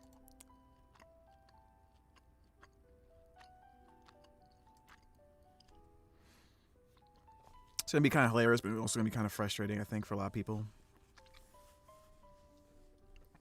All right, so let's take a quick break. I probably should have shown a combo. The Toon Trap card is broken? Oh, God. Okay. Maybe that'll be another video in the future, checking out the Toon stuff. I have some videos here to watch, just to see what other people are saying, and I would really appreciate if you guys could stick around and watch with me. So I'm going to take a quick break, and then we're going to go watch it, okay? See you in a bit.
All right, we are back.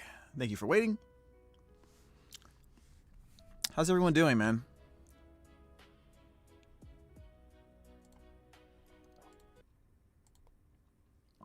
We're gonna watch this video today. Very interested in seeing what they talk about. We might have to skip around a little bit. It is a very long video. So I mostly want to listen to because let me actually just go ahead and start recording. Actually, because it is right now. Hello, welcome to Brandon Despia. Thank you so much for watching the channel and having a conversation with me about Branded. I want to take a look at this video posted by Branded Games GX and Sam Jung. I think that's how you pronounce your name. Hopefully, if I did say wrong, please let me know. But I want to specifically focus on the new branded support and the conversation on the best bricks and strategy for Branded next format. And then I will also probably see what they say about Konami hitting Branded on the ban list, which my thoughts are they probably will not unless they are concerned about the Fallen Virtuous, which I think with the decks they made, I don't think it'll be that much of a problem anymore. I really don't. I think they built these decks structurally with Branded in mind competitively. That's what it feels like to me. So we're going to check this video out, and I implore you to go ahead and follow the channel, subscribe, and watch the whole thing yourself. We're going to take a little bit of the intro, and then we're going to skip around. So let's get right into it. Yeah, man. Welcome to the channel, of course, Mr. Sam Jang. We've had him back on the we've had him on the channel multiple times at this point to talk about Branded. Just one of the best minds on Branded, and very good player as well. And like I just mentioned, he was also the progenitor of the famous Branded sword combo that everyone was using last format. So I felt like it was a good opportunity. Yeah, a lot of people are still using it. People in the chat have questions for Sam too as we go through this conversation.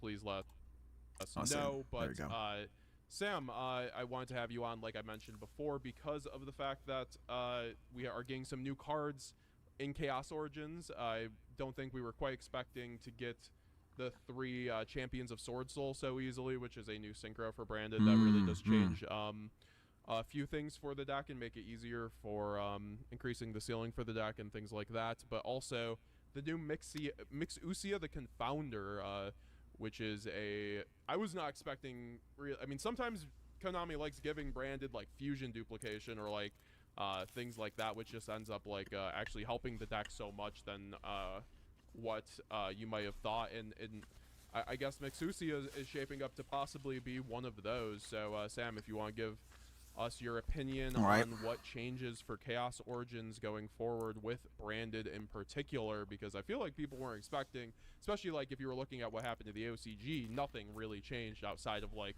Pot of Sloth and Farah if you decide to run those cards, which aren't really mandatory by any means, but definitely I guess help the deck on the edges. But what do you think about the 3 champions and the Mixusia card and why people maybe should run them in Chaos Origins? So I guess to start off with, 3 champions is mandatory. So you don't have to play Mixusia, but you definitely have to play 3 champions. And that card, you know, I mean, really what it means is, I mean, 1, you have 1 less extra deck space, which is unfortunate, so we're gonna have to change how we build the deck. But I mean, 2, the fact that you always end on Mirrorjade and Cartesia alongside your end board, your that's really powerful. Had, which was like Ecclesia Synchro, F and V, like a Quem, you know. On top of that, it really just, I mean, it's a huge ceiling bump. It's very significant. It's not like a... Before he continues there, I know I recently mentioned in a previous video especially that I prefer right now to end on a board with Mixusia and Cartesia and not Mirrorjade Cartesia. That does not mean that I think that other one is bad. I actually will be doing both lines depending on the matchup, right? Against decks where I really want to deal with their back row, or I'm really concerned about what they have to offer in the extra deck, I'm going to be using my my lines to go into Invoked. Now in this deck, he doesn't have Invoked there, but it looks like they're going to talk about it because he has it in the side. So hopefully he has some agreement with using hyper invoked Aeon. A slight ceiling bump, because when the burst protocol support came out, like the Fallen of White and Ecclesia Synchro, that wasn't necessarily like a pure power level increase necessarily. Like consistency. Sure, you know, obviously nothing is as powerful as like just puppet locking, but you know, even just like the regular Branded fusion deployment sort of, you know, end board that with like Branded Lost and stuff that we were playing before Fallen of White.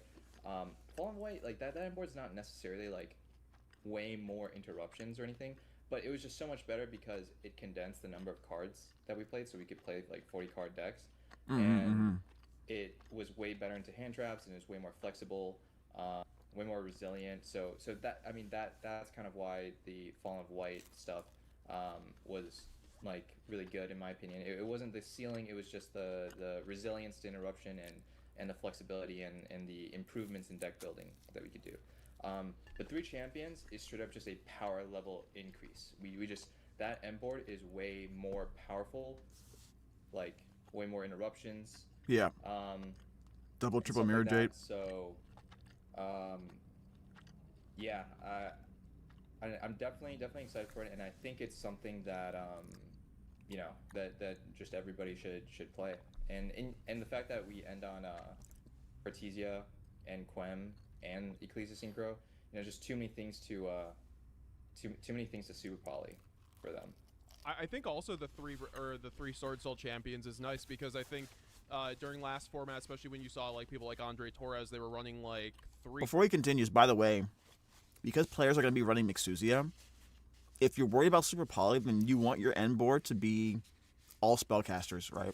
So instead of Mirrorjade, Cartesia, Quem, Ecclesia Fusion, Synchro, I mean, you would go Mixuzia instead of the Mirrorjade. So now they can't super poly into Mixuzia, into their own Mixuzia, because they need a spellcaster and a non-spellcaster. So they can't do it with just your board. 3 to 4 synchros, like especially like Draco Berserker and stuff like that. I feel like the 3 champions almost just like is the highest value other synchro you can run. Card is so good, man. Card is so good. But also has like a fairly solid going second effect as well. So I feel like cards like Draco Berserker end up being like obsolete, and if you know new Branded, you end up actually having to use the synchro line, sometimes even going second. So having like a line that, or a card that is just like so good on its own that it's worth running for multiple different reasons, including going second, helping that synchro line help you go second, I think is pretty high value overall. It also plays around Droll, which is kind of like low-key nice, because it can add from graveyard, kind of like Deer Servants. So in with Mixuzia, I feel like this is going to be definitely one of the more. It also increases power level for people to be immediately on it. We'll see, but it's just such a generic card for Branded, being able to, like we just saw with Sam's combo. Which once again, I want everyone to check out Sam's YouTube channel with his team, the Greenview Yu-Gi-Oh Club. That will be linked down in the description as well. Everyone highly recommend checking out Sam's guides. They are incredible. But with Mixuzia, do you like? How exactly do you think that this card is going to, like, why exactly people should be running this over something like the second Grand Guignol, which you said invalidates kind of the need to run that, right? Because I think in that's the first thing I did. I took out the second Grand Guignol. Retreading it, but it's just, the second Grand Guignol was never really usually being made, or at least unless. Yeah, I don't think Metagame GX watches my channel, also, man. It didn't really get you into right? So like you would have to run like a Malong to do that, but now you have the Mixuzia, which could get you into other things, like you were running the Draco Stapelia and Invoked Aeon, which gives us like a pseudo FTK. Do you think this is going to be like quote unquote mandatory and Branded, or at least like definitely like making the deck better than it was? I think it's pretty mandatory, to be honest. But am hesitant to call it mandatory, despite how much I personally like it, and I've been liking it a lot in testing so far. I mean, it's just so good, going first and as a super poly target for me. But I mean, I wouldn't say it's mandatory the same way the three champions of Sword Soul are, because like you can somewhat get something similar by like having access to another Albaz with the Cartesia, so you can like get another interruption that way. But overall, I would say like the flexibility that it adds you and the insulation and the layering and all those I have personally found that Branded is a deck that plays best when you have a bunch of sneaky tricks. And Mixusia is just like a new sneaky trick that you can use to insulate from stuff. Like there's been times where I've like my opponent has opened the nuts, like they've opened like droplet, F&V, full combo, and yeah, like I was able to just use Mixusia to get into like a dragon that devours a dogma and survive that turn, and so I mean that was enough to win the game. And so like, and another thing is having Cartesia as a way to fusion summon is really good. Having OG Albaz as a way to fusion summon is also really good, but having access to all three is bonkers. The Mixusia being able to fuse from a place that we weren't able to fuse before, which is the graveyard. Like Albaz fuses with our opponent's monsters, Cartesia fuses with our own hand and field, but like Mixusia banishes from the graveyard. So we basically just have every single area of you have a Branded in red on the body. So like I feel like in testing so far, when I'm playing against new decks like Blitzclick and the Light and Darkness Ritual deck and all that stuff, where it's early testing, I still don't know perfectly how to play against them. There's been times I've messed up, and I get bailed out by the flexibility of Mixusia, because no matter what, Mixusia can always recover. That's how I felt about it in testing so far. Like they can pop my OG Albaz, they can do whatever, like spark my Ecclesia Synchro, they can do whatever, but I get to a Mixusia and that gets me to Mirrorjade anyways. And then the Mirrorjade lets me survive, and because I survive I win the game. So like I think there's a lot of potential there. The deck building conversation though turns very interesting, because then it's like, all right, how do we fit everything into our extra deck, and now what bricks do we play? Because those are tough questions that we got to answer every new format for Branded. Yeah, I was at my regional yesterday, and there was a few times where if I could just like make a Mixusia off of my Cartesia and then go straight into Jade, it felt like just a really it almost felt like link summoning into your combo. Like it's giving Cartesia the ability to make Mirrorjade just like feels really good in my opinion. And something I feel like is low-key gonna come up over time is the fact it's one non-spellcaster monster, so it's extraordinarily generic. It's almost it's more generic than the dragon that devours dogma, frankly. Sometimes, right? Of course, if you have the spellcaster. So as like a super poly target, or if you're going against a like against Elf Note, you finally can just go Albaz, fuse off the Lucina before they use the effect without having to run Secretarion Dragon, which I really like about that. But yeah, no, I think the deck building conversation is definitely like where that's going to, of course, we've seen so many people run different forms of bricks, whether it's like the new kit, the old kit's not a brick, Golden Sword Soul. I think a lot of people have been running the Dogmatic Ecclesia branded sword as well, and of course then it comes with the extra deck building too, because like we mentioned before, you were trying out the invoked Aeon and then also Stapelia, which is pretty good in theory into the mirror match, and then also cool too for the level modulation and also just effect negates. So we'll see how those things bear out. But I did want to ask, I guess, before we get into the exact deck building conversation, did you have any opinions on Farah the Goddess at the beginning and Pot of Sloth? Do you think these cards will be ran in any sort of branded builds, or your side? I think Farah is more likely than Sloth, although in a build like this where you're going 43-45, I think a 1 of is pretty good. Yeah, honestly, I prefer to go 45 in most scenarios when I build branded. And I do think Sloth has a place, to be honest. Especially because of Cooltoon. When I first, and I'll say this again, like I said about Sloth in the previous videos, that one of the problems with Sloth is that if you have it going first, it doesn't do anything. The only issue with that statement is that the Chaos decks have the ability to play on turn 0. I believe so. At least 2 of them do. So, but I'm pretty sure all of them do actually. So, let's see what Sam says about it. Or anything like that, like these cards on its face, Sam. Okay, one of is good.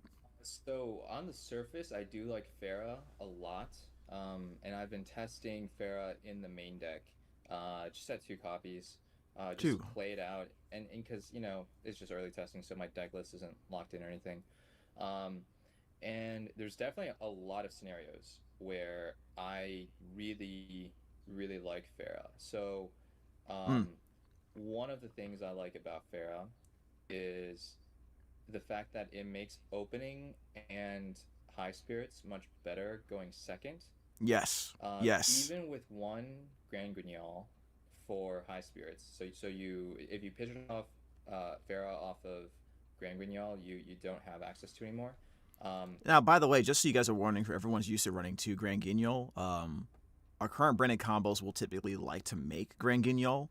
Once Chaos Origins comes through, because of the 3 Sorcerer Champions, you are much less likely to actually make a Grand Guignol on your turn. So that means it's less painful to run 1 Grand Guignol. And at this point, we have to make room somewhere to get this new Synchro monster in there. So the number 1 target to make that space is by dropping a Grand Guignol. That has actually not mattered at all so far in my testing, because you have Mixusia to go into anyways, and a lot of times you didn't actually need to dump anything with Grand Guignol. Sometimes you dump too many fusions, if anything. Yeah. Right now, current brand decks don't have like a crazy brick that they're dumping. Like, if it became more mandatory for us to run let's say Dark Lord Google it, right?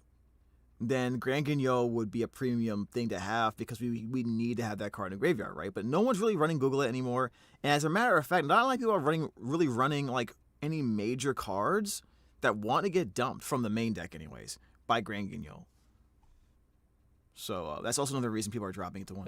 The Pharah, there's been times where I've set an opening as interruption, because I could just go opening pitch Pharah.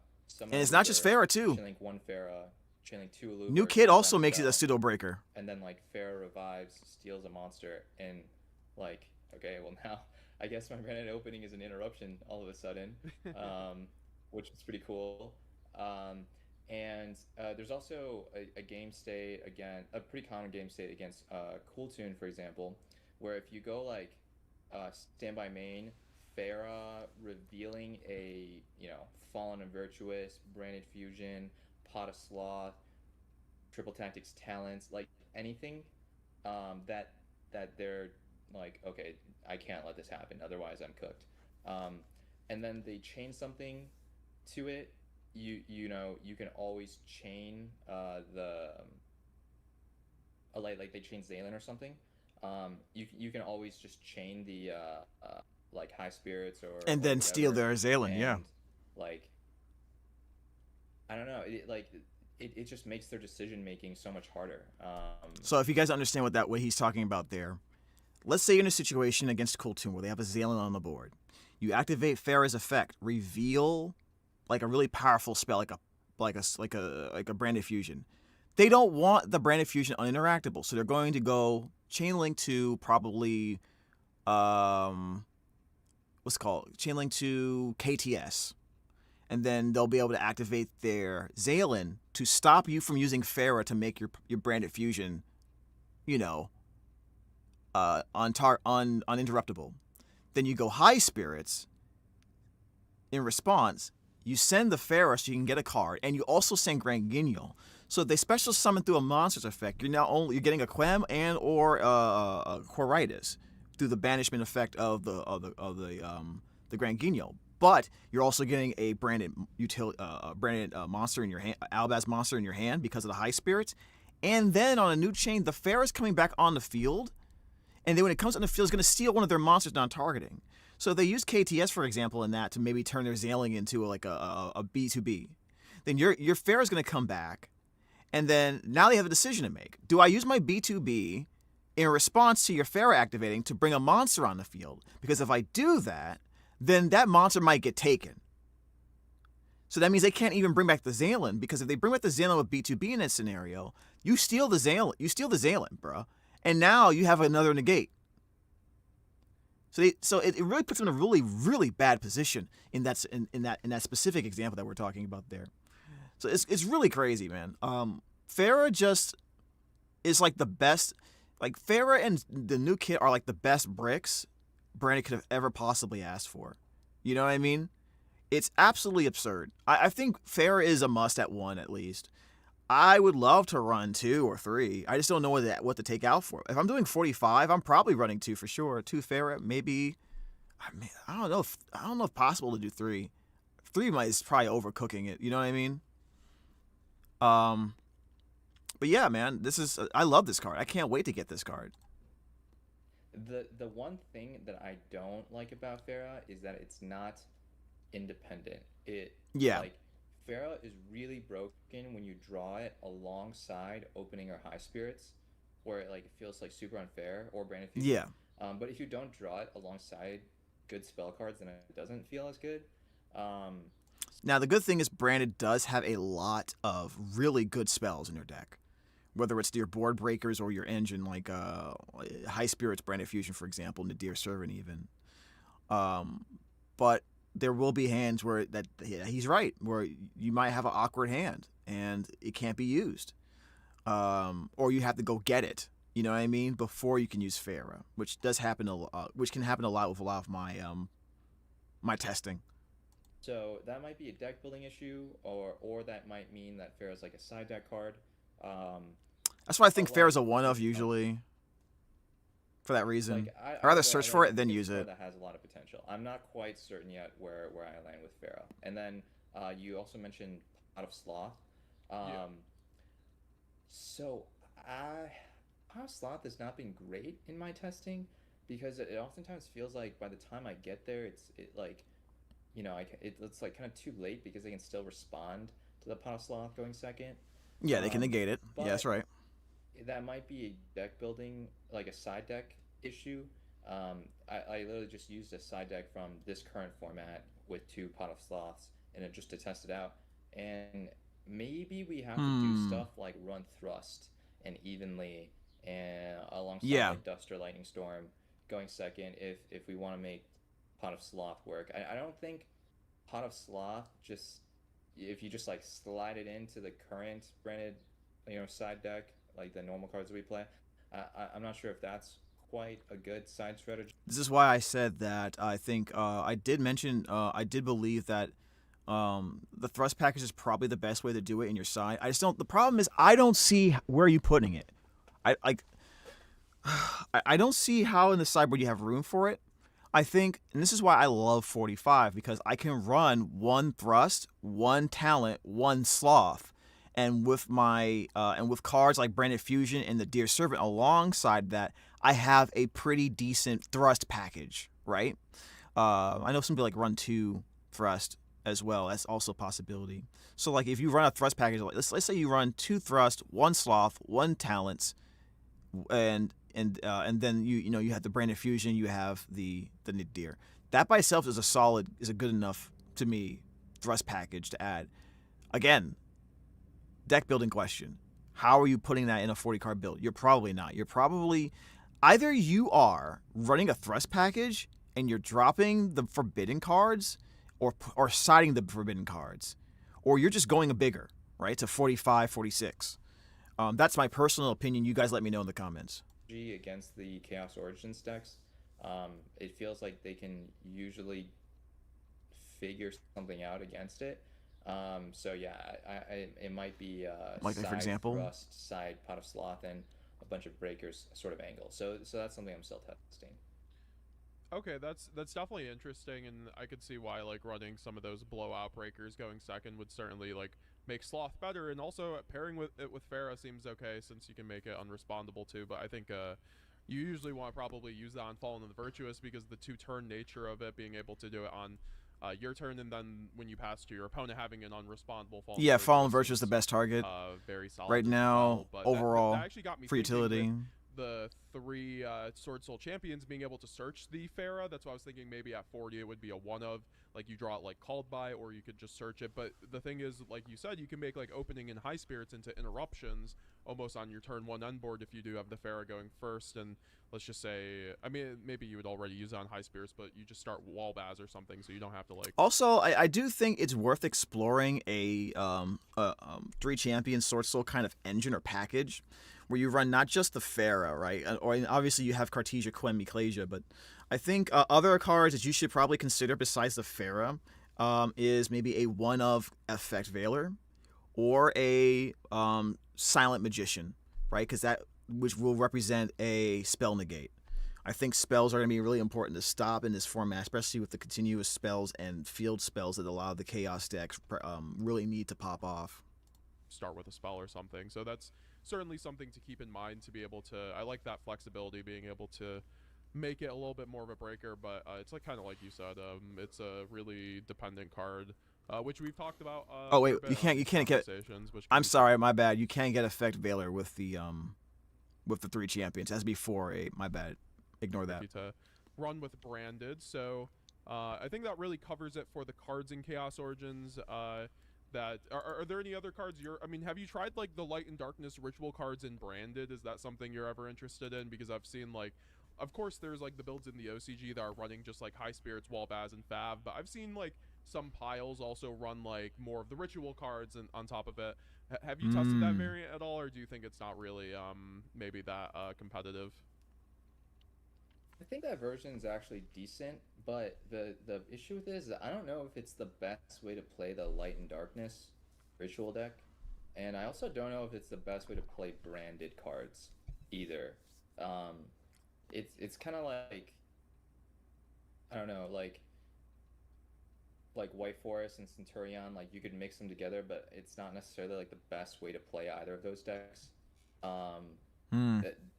That's how I felt so far. Maybe there's something that I'm missing in my testing, but I guess I just found it that like the branded engine just works so much better when you have like everything in it, and like if you don't have stuff like Quem in your deck, or you don't have like good things to make off of Cartesia, it's just like, why even play the branded engine really? Or at least that's like how it feels. And also, like when you add the branded engine to the Light and Darkness ritual deck, it just makes it softer into Fua.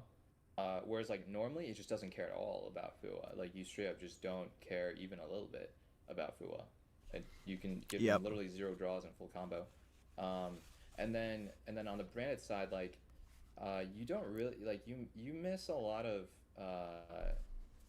It's really hard to fit all the non-engine that you want, and all like the engine requirements too. Not at 40, yeah, at 40, yeah.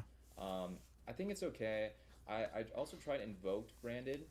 That I didn't like that at all. I just think it clogged too much on normal summons.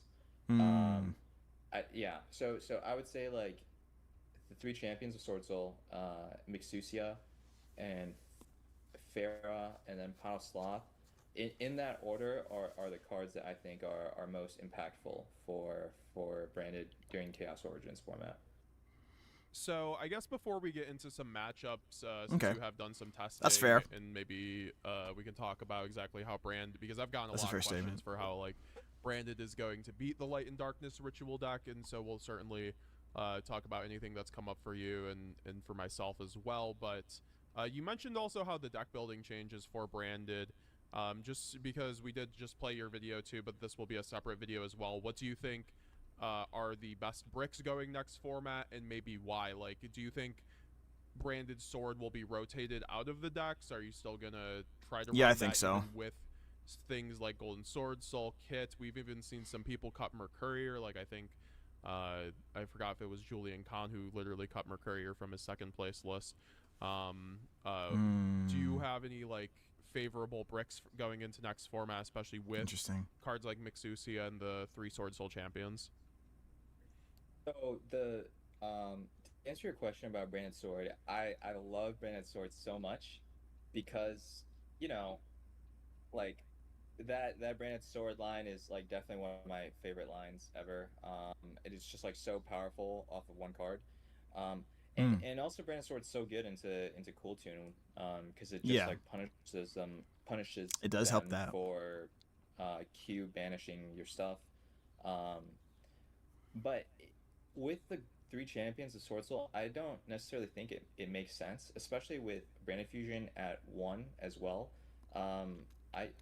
I don't think it is necessarily rational for us to play bricks for a better Branded Fusion combo, or focusing on the Branded Fusion combo when we have 3 champions now.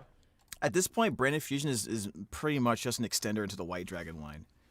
Like it's pretty much what it is, into like a lesser White Dragon line. Not lesser, but you know what I mean. Like you're not getting the Ecclesia Synchro, so that's a lesser White Dragon line. But that's, you gotta look at Branded Fusion as an extender, right? Going first, like it is really on a second tier of cards you want to play right after like White Dragon and High Spirits.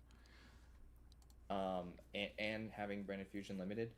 So I mean, I would say the ones that make the most sense to me off the top of my head are the new Springens kit, Tribrigatumens kit, and Golden Sword Soul. Now, I did get some comments on Twitter and on the YouTube video saying, you know, you can just cut down on the bricks. Like you could cut Golden Sword Soul, and then you could do this combo with Albaz plus any level 4 monster, which is true. Like you literally can do any level 4 monster, Fulos, you know, like a Luber, whatever you want. Like it still gets to that full combo. But I guess for the moment, I think the Golden Sword Soul, it just seems so, like that combo just seems so powerful, and the fact that like you don't need any other level 4, like it's just one card does. I just wanted to be one card, bro. That's my rebuttal. It just seems really, really strong, and also like you mentioned this earlier, but I like the 3 champions going second is pretty nice, because if you're not able to get to Branded Fusion, like you have to search Fallen and Virtuous off of Valuber, for example, to play through their board. Sometimes you really don't want to summon the Ecclesia Synchro first, because it just loses to removal, right? Like if they have their own FMV, it's kind of like, okay, well, like terrible, like literally terrible to make the Ecclesia Synchro, because they just pop it. But if you want to go into like the 3 champions first, like it forces them to use a negate on it. So it forces a different kind of interruption than Ecclesia necessarily does. And then you know, it just has like 2 good effects. And then, you know, in a lot of those game states too, like, you know, Golden Sword Soul becomes really good like as a discard. It's obviously a brick, and it's not ideal to draw ever, but oftentimes I felt that I can make it work when I draw a Golden Sword Soul, and it doesn't seem that bad. So like, you know, those 2 I would say are where I'm leaning towards right now for the beginning of the format. I think those are probably the ones that I will go with personally. And then Mercourier, I don't think you should cut Mercourier. I really, really don't. Thank you. Against Blitzkrieg, or Blitzkrieg, however you want to say it, I think that Mercourier literally saves you. Like, it saves you like crazy, because if you just go on DB right now and you just queue up into the lobby, you'll see people like trying out Blitzkrieg for the first time, and they might not necessarily know what they're doing. But against somebody who knows what they're doing with Blitzkrieg, they can 100% break the branded board. Like even that full 6 interruption end board that I showed in my combo video, like they can break that end board. get very close to beating you to that end board. But if you have them a courier just to stop like the Whiska effect in hand, yeah, that's annoying. It's just so broken. Yeah, you got to hold the courier for Whiska, bro. That card is wild. You can sequence too against the Light and Darkness Ritual deck, where they go after you use your end phase effects. At the end of your turn, completely, you used up all your fusions. They'll go the Giri Karibo, the Karibo card, and set the mind or place a Mind Shuffle on the board. Yeah. Like after you use everything. So like you can, when you're playing against Light and Darkness Ritual, you can do a thing where you add Mercurier first, and then do the rest of your end phase stuff, because so you can stop the Garibo, like, you either that or hold a Fallen the Virtuous. Now like they're kind of like checkmated, because if they Giri Karibo, then you negate with Mercurier, and then like you also still have the Fallen and Virtuous. So like, and when you do a line like that, you're gonna 100% want to have if you know that's what you want to do, like you're playing against Chaos, then that's one of those reasons where you would say, you know what, I gotta get this Mirrorjade on the board, right? Because you want this Mercurier to be alive, right? So there's scenarios where you want that Mixusia instead of Mirrorjade, and sometimes it's the other way around, right? So that's all about you and making that decision. That in hand before you go to the end phase. So like whether you do it before you search Mercurier or after you search Mercurier in the end phase, you still have a way to stop it. Because like the Light and Darkness Ritual deck can also have very strong engine ways of breaking the branded board. The Archfiend, their Summon Skull card, that can shuffle 3 cards back from or 2 cards back from your graveyard. Like they can shuffle back your Rimbrum and your Grand Guignol or your OG Albaz from your graveyard. So like, and that's not something a lot of decks can do. It's literally just like Malice with White Binder that was really able to. And then decks that have Dogma Dragon interact with your graveyard before, and now it's banned. So, I don't think you should cut Mercurier at all. Yeah, that seems like a really good interruption, and like you were showing off. Which another reason why I think instead of running the sword line, you run the Cocktatorium line, because you're gonna want Mercurier anyway, and you're not. Most of the time, you're not even trying to go into Branded Fusion anyway, going first. So it's always going to be there unless there's a specific situation where you need it. You know what I mean? Now, there's some that I've had scenarios where I would still, I would go through the Cocktatorium line, and then eventually I would make Dogma Dragon, put this back into the deck, and then bring it back out with the Ecclesia Synchro. So there's also ways of still getting getting a use out of Mercurier as a negate without the sword. Obviously, it's a little bit more convoluted. But I just don't want to add this as another brick when I'd rather have it be a Pharah instead, or a second Pharah. Those combos before. Once again, check out Sam's channel link down below, and I'll link to his guide exactly on the Chaos Origins combos specifically as well. But you're able to end on Mercurier very easily with these boards while still setting up Mirrorjade, Loop, and other things. So I guess that can lead us into our matchup knowledge, I guess, or just what we found so far through testing. I haven't sadly gotten to test enough, but I've read through all the cards and seen some gameplay. So it sounds like you've tested definitely more than me on that front. But with nationals coming up in the EU WCQ, these will be pretty relevant, at least for that, and I guess Worlds format technically. And all right, so we're going to pause there, as he does go over Elf Node, the Light and Darkness Ritual deck, Blitz Click as well. So I'm going to leave that for you guys to go to his channel and watch, because I think that's just fair. You know what I mean? I just wanted to put a spotlight on it and see what else they learned about it. It seems like a lot of what they're talking about is what I was thinking as well. Although I may actually go to, they don't actually bring up the chess deck here. Let's see what the last thing here is. Will Konami hit Branded on the ban list? Let's see what they think about that, and then we're going to end this video. I'll probably go back and on myself and just for my own self and see what they talk about with the rest of the cards. It's been a while since Branded has been considered tier 1, and of course we're both Branded players, so we might be looking at this through a Branded tinted lens. But do you think that if you were Konami, what I guess that's two different questions.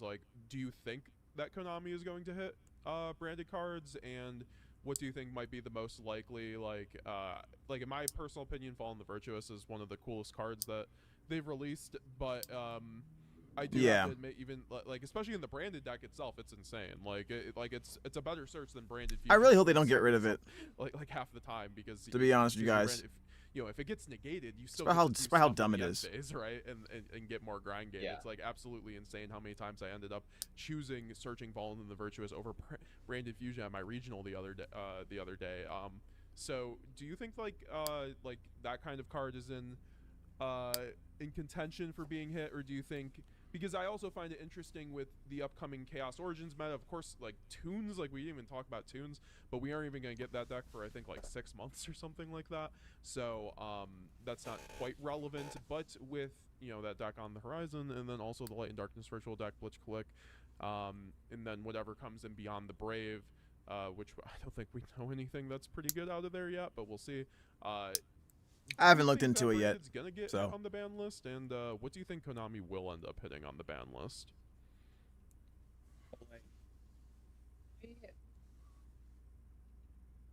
Like obviously, you and I are biased.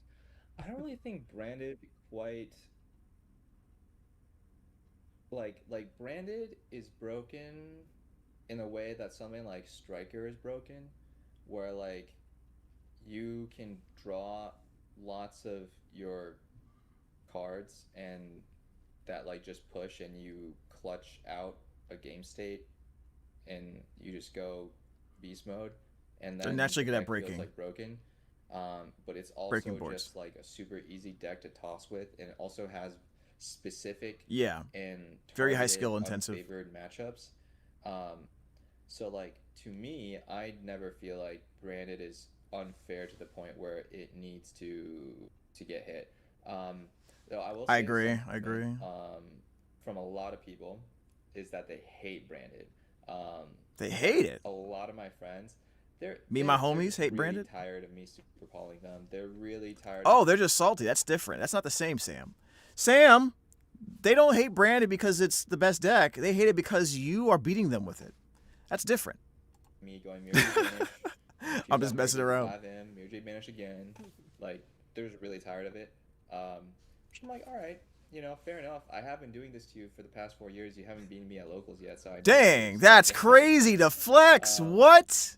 Like, so Sam, I am over here. They have to do like a small slap on the wrist to it. The most likely thing that they're gonna do, I think, would be semi-limit Fallen and Virtuous, which, while I don't think is a necessary hit for the health of the game, I think it's reasonable enough to where the community would accept that as a hit. Not gonna lie, they're most likely going to put Super Poly to 2. They did it in they're going to do it in Master Duel. That is probably what's gonna happen next.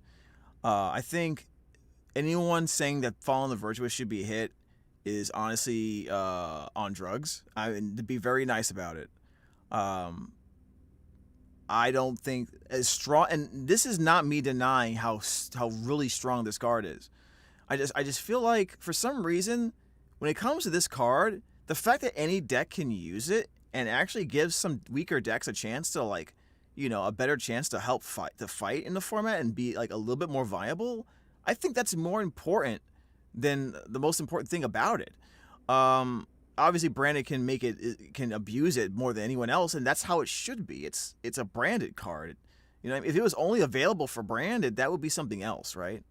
If it was only good in a branded deck, like in general, then that'd be something else, right? But everyone is using it, and it's a cheap card, right? So I think Fallen I don't see a single card in branded, to be honest with you, that deserves to be banned. For example, not one.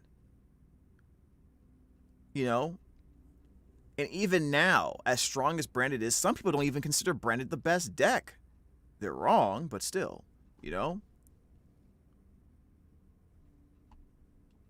And also, like, branded players would be able to still keep playing the deck at like a decently high level, and it's like fine. If they really wanted to hit the deck, they would like limit Albion the Branded Dragon or something like that. Or yeah, they would hit that if they really wanted to hit the deck. Or Albion, huh? High Spirits or semi-limit High Spirits or something like that. those are the only ways to like actually effectively hit the deck. But like I said, I don't really think that needs to happen necessarily, and I think if any of those things do happen, Branded would still find a way to adapt, and it would probably still be fine. The deck would just look a little bit different, but it wouldn't be like the death of Branded or anything. Yeah. And while we're on this topic, people are like the Lulu to the max if they think Fallen and Virtuous is somehow unfair. Like, yes, exactly. It's just not. They're just crying because they're losing to it. That Fallen Virtuous is exactly the type of interaction we want to be in Yu-Gi-Oh. Exactly. Like, you can. It's generic. You can play around it. It forces grind games more. It forces you to think about more than just the current turn. Yes. It's at like the exact perfect power level that a non-engine card should be, in my opinion. Because if it was any worse, it just wouldn't be good. Yeah, and like we've been wanting breakers to be good forever outside of like Droplet and Super Poly, right? So it's finally we got a good breaker, and I've heard a lot of people saying either put it to 1 or ban it. I do think actually if they put Fab to 1, that's kind of a big hit to Branded, because some games I go through 3 of them honestly, but really I easily. It's a great out for floodgates, like not spell canceller and sloth, I guess. But if they put Fallen Virtuous to 1, that's going to be a huge hit to Branded, because the way Branded lines are right now, they want to go through 2 quite often in the first turn, and still have access to the third, the turn after after the opponent's turn. Like they go through 1 during their first turn, they set the second, use the second one, they get the third, and then they have to start recycling or using like their retribution. I think people are on drugs if they think the Fallen Virtuous is a problem. Super well designed card, exactly. It's one of the best designed cards I've seen in a long time for non-engine, right? Because at the very least, like you can't just, you still have to like create deck space for it. People forget about that. It's really good, but like in a deck outside of Branded, they can't like immediately get access to it, right? Like we can. And that's one of the reasons why Branded's up there, because we have easy access to multiple copies of this constantly, right? But not just Dogma and Red Albion. Like High Spirits helping set that up. Fall of the White Dragon sets it up. Dogmatica Ecclesia and the Dear Servant also set up giving you a copy of Fallen the Virtuous. And I think that's what makes people annoyed by it, that we can get it constantly, right? But, I don't really have sympathy for these people who are saying this, because these are the same people who would OTK us with floodgates and put 5 Omni Negates on the board 2 years ago. These are literally the same people. These are the same people who were fine with Snake Eyes at max power, creating 1 card going into a full ass board, right, with multiple Omni Negates, with Baron the Floor, Borreload Savage Dragon, all this stuff, and they were just like, yo, get good. Just get better. You just got to adapt. Well, now it's your turn. Now it's your turn to adapt. And actually, those are probably, to be honest, those probably aren't the same people, because those same people are probably also saying adapt even now. I think it's more of like the lower level, mid-level players who just don't like losing to things they don't like, right? And I mean, everyone has that issue, but I think you have to be able to differentiate as an adult, or as a competitive player, what's the difference between something that needs to be hit, or whether something just needs to be better played against, right? Or if it's, because most of the time the answer is you have to change the way you think about playing Yu-Gi-Oh, or you have to change the way you play your deck, which people don't like doing, because because in many cases some people have an issue with being told they're wrong and they have to change something, so that's why they complain instead, right? Because it seems like they feel like it works better. But that's neither here nor there. I think this is a really good video, guys. We didn't go through the whole video, of course. For like the traditional skill games and all that stuff. Like I obviously not a relevant card, but for being able to have like Brandon not losing to Super Ancient Organism is pretty nice now, right? So and also this applies to other decks. So I would hope that I would hope that they would show restraint. I've also even heard like people say like semi-limit Super Poly, or put it to 1 like in the or it's at 2 in the OCG. Maybe that would get hit. Maybe like it's gonna be 2 in Master Duel, so we'll see how that goes. I'm gonna be honest with you, I don't agree with that. I genuinely don't agree with Super Poly being hit the 2 at all. Like, the same reason I don't like Fallen Virtues getting hit at all too. Like, there's a lot of decks that aren't branded that need that extra help to like be relevant, to help them in their non-engine package beat cards like Cooltoon. You know what I mean? Like, why would you remove a card that makes it easier for Cooltoon to just mop the floor with him? You know what I mean? That doesn't make sense to me. Dogma, limit, or ban. Like, they put, interestingly enough, they sometimes put cards to SRs. If you've played Master Duel, there's rarities, there's super rare, and then URs. They put cards at SR that they eventually hit. Like, I think that way, don't have to give you money back. Binder to SR. Well, actually, they didn't even ban. The reason why they do that is because then the more cards they put at SR that get restricted or banned, the less resources you get to make new URs, right? If they kept on making the really broken cards URs and then they banned them, then you get a full refund, which means you're spending less gems or less resources to buy URs in the game. So it's all a method to make sure you get diminishing returns anytime you invest into a broken strategy, so that you are forced to eventually either play the game a long time, which ups their numbers and what ups their the player count naturally, which makes it look good for their shareholders in terms of people like in the game, or you're eventually forced to spend real world money in order to make up the difference in the lost income. So that's why they do that. To be fair, they banned ransom, but they put Dogma to SR and everything else to UR. Like, maybe that it is what it is, you know. Could happen in the future that they end up trying out. But yeah, I mean, I think the semi-limit to Fav would probably be the best like middle ground, because it also probably starts taking it out as like a generic option for every deck. Maybe you can, and also I've seen Fallen Virtuous to 2 removes certain follow-up plays for Branded's first turn. A lot of Branded sealing going first relies on using one copy of the Fallen Virtuous to pop a card and gain additional fusion in the graveyard, while also triggering Quem, for example, during the end phase. You remove both of those. You take one out and you remove that. You remove some of their sealing by doing that. People start running you know the card Pair Bear Scare, which is basically Pair Bear Scare. Oh my god! Fallen in the Virtuous that is a non-target pop if your opponent does not have a Pair Bear in their deck. So, you know, I think decks or people are starting to realize that card's like probably better in non-branded decks than the Fav is, right? So, we'll just have to see. I mean, I don't think we'll get ban list until maybe after Worlds. Like, they might actually just wait that long, because it makes no sense to release a ban list after they really should not hit anything, to be honest with you, for Brandon's side. I don't really see an issue. And that'll give them I mean time it genuinely. to see, like, if they have to hit stuff. And like I was alluding to before, like, actually Branded is, and of course the OCG is the OCG. It's very regional.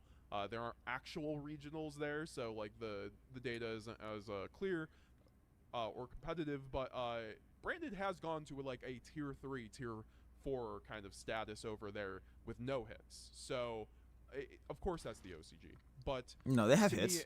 Also, it's a different format. Like, Branded going into that sweet spot it was in like pre-Fiend Snake Guy format, where a lot of players thought that Branded was like a tier 3 or 4 deck, but if you knew how to play Branded, it actually still felt very good. So maybe we just end up dodging some hits or something like that. We'll end up seeing what happens, but I just wanted to hear from your perspective on that. But yeah, no, Sam. I don't think. Oh, I'm sorry. I don't think it's gonna get hit. Oh, sorry. Yeah, me neither. Yeah, I don't really know if it really deserves to get hit, but it like, definitely doesn't. Just like faded in and out of formats, so you know, like we'll see. But I agree with you like completely. Might get a list after Worlds, and like they've already hit Branded Fusion to 1. Like a semi-limit to Fallen Virtuous is probably where they go, and then all my friends and everybody else who hates playing against Branded, they're just gonna have to live with like another slap on the wrist again to Branded. Yeah, they don't like killing Branded. It is actually kind of interesting because in retrospect, the puppet hit was probably the biggest hit that they ever did to Branded until they got the new support, just because like Ryzeal and Malice ended up just power creeping what Branded could offer at that point. But that didn't stop us from playing it, at least. Yeah, so all right, we're gonna stop there. So that was just we listened to a little bit of the end and in some parts of the middle. So yeah, definitely check out the rest of that video. I think it's a very good conversation about Branded, and we're all about conversations about Branded. It looks like some of the same things they discuss are in line with what I'm thinking. We didn't go through exactly everything they said, but that's because I didn't think it was right to like have a full video reaction to it. So definitely go to the this video and check it out. Give it a thumbs up, and let me know what your thoughts are about the new cards in the Chaos Origins format. Thank you so much for watching. Until the next time, where we have another conversation about Branded. Okay. All right, guys. We did have some other things I wanted to look at today. However, we are close to that time where I have to go and take care of some more work and some other stuff. So we're going to go ahead and take care of that. These videos will be available separately on the YouTube channel later on in a few days. So definitely check those out if you want to post comments there. I'm going to go ahead and get myself some rest and then get ready for the rest of my weekend. I actually have some work to do that is due in the morning tomorrow. So I'm going to go ahead and take care of that later on tonight. But I'm glad you guys were able to be here. Hopefully you learned something, you know? Hopefully you learned something. And then be on the lookout for the Branded Despia for Dummies video series coming very soon. So thank you so much for watching. Take care of yourself. And until the next time, where we have another conversation about Branded.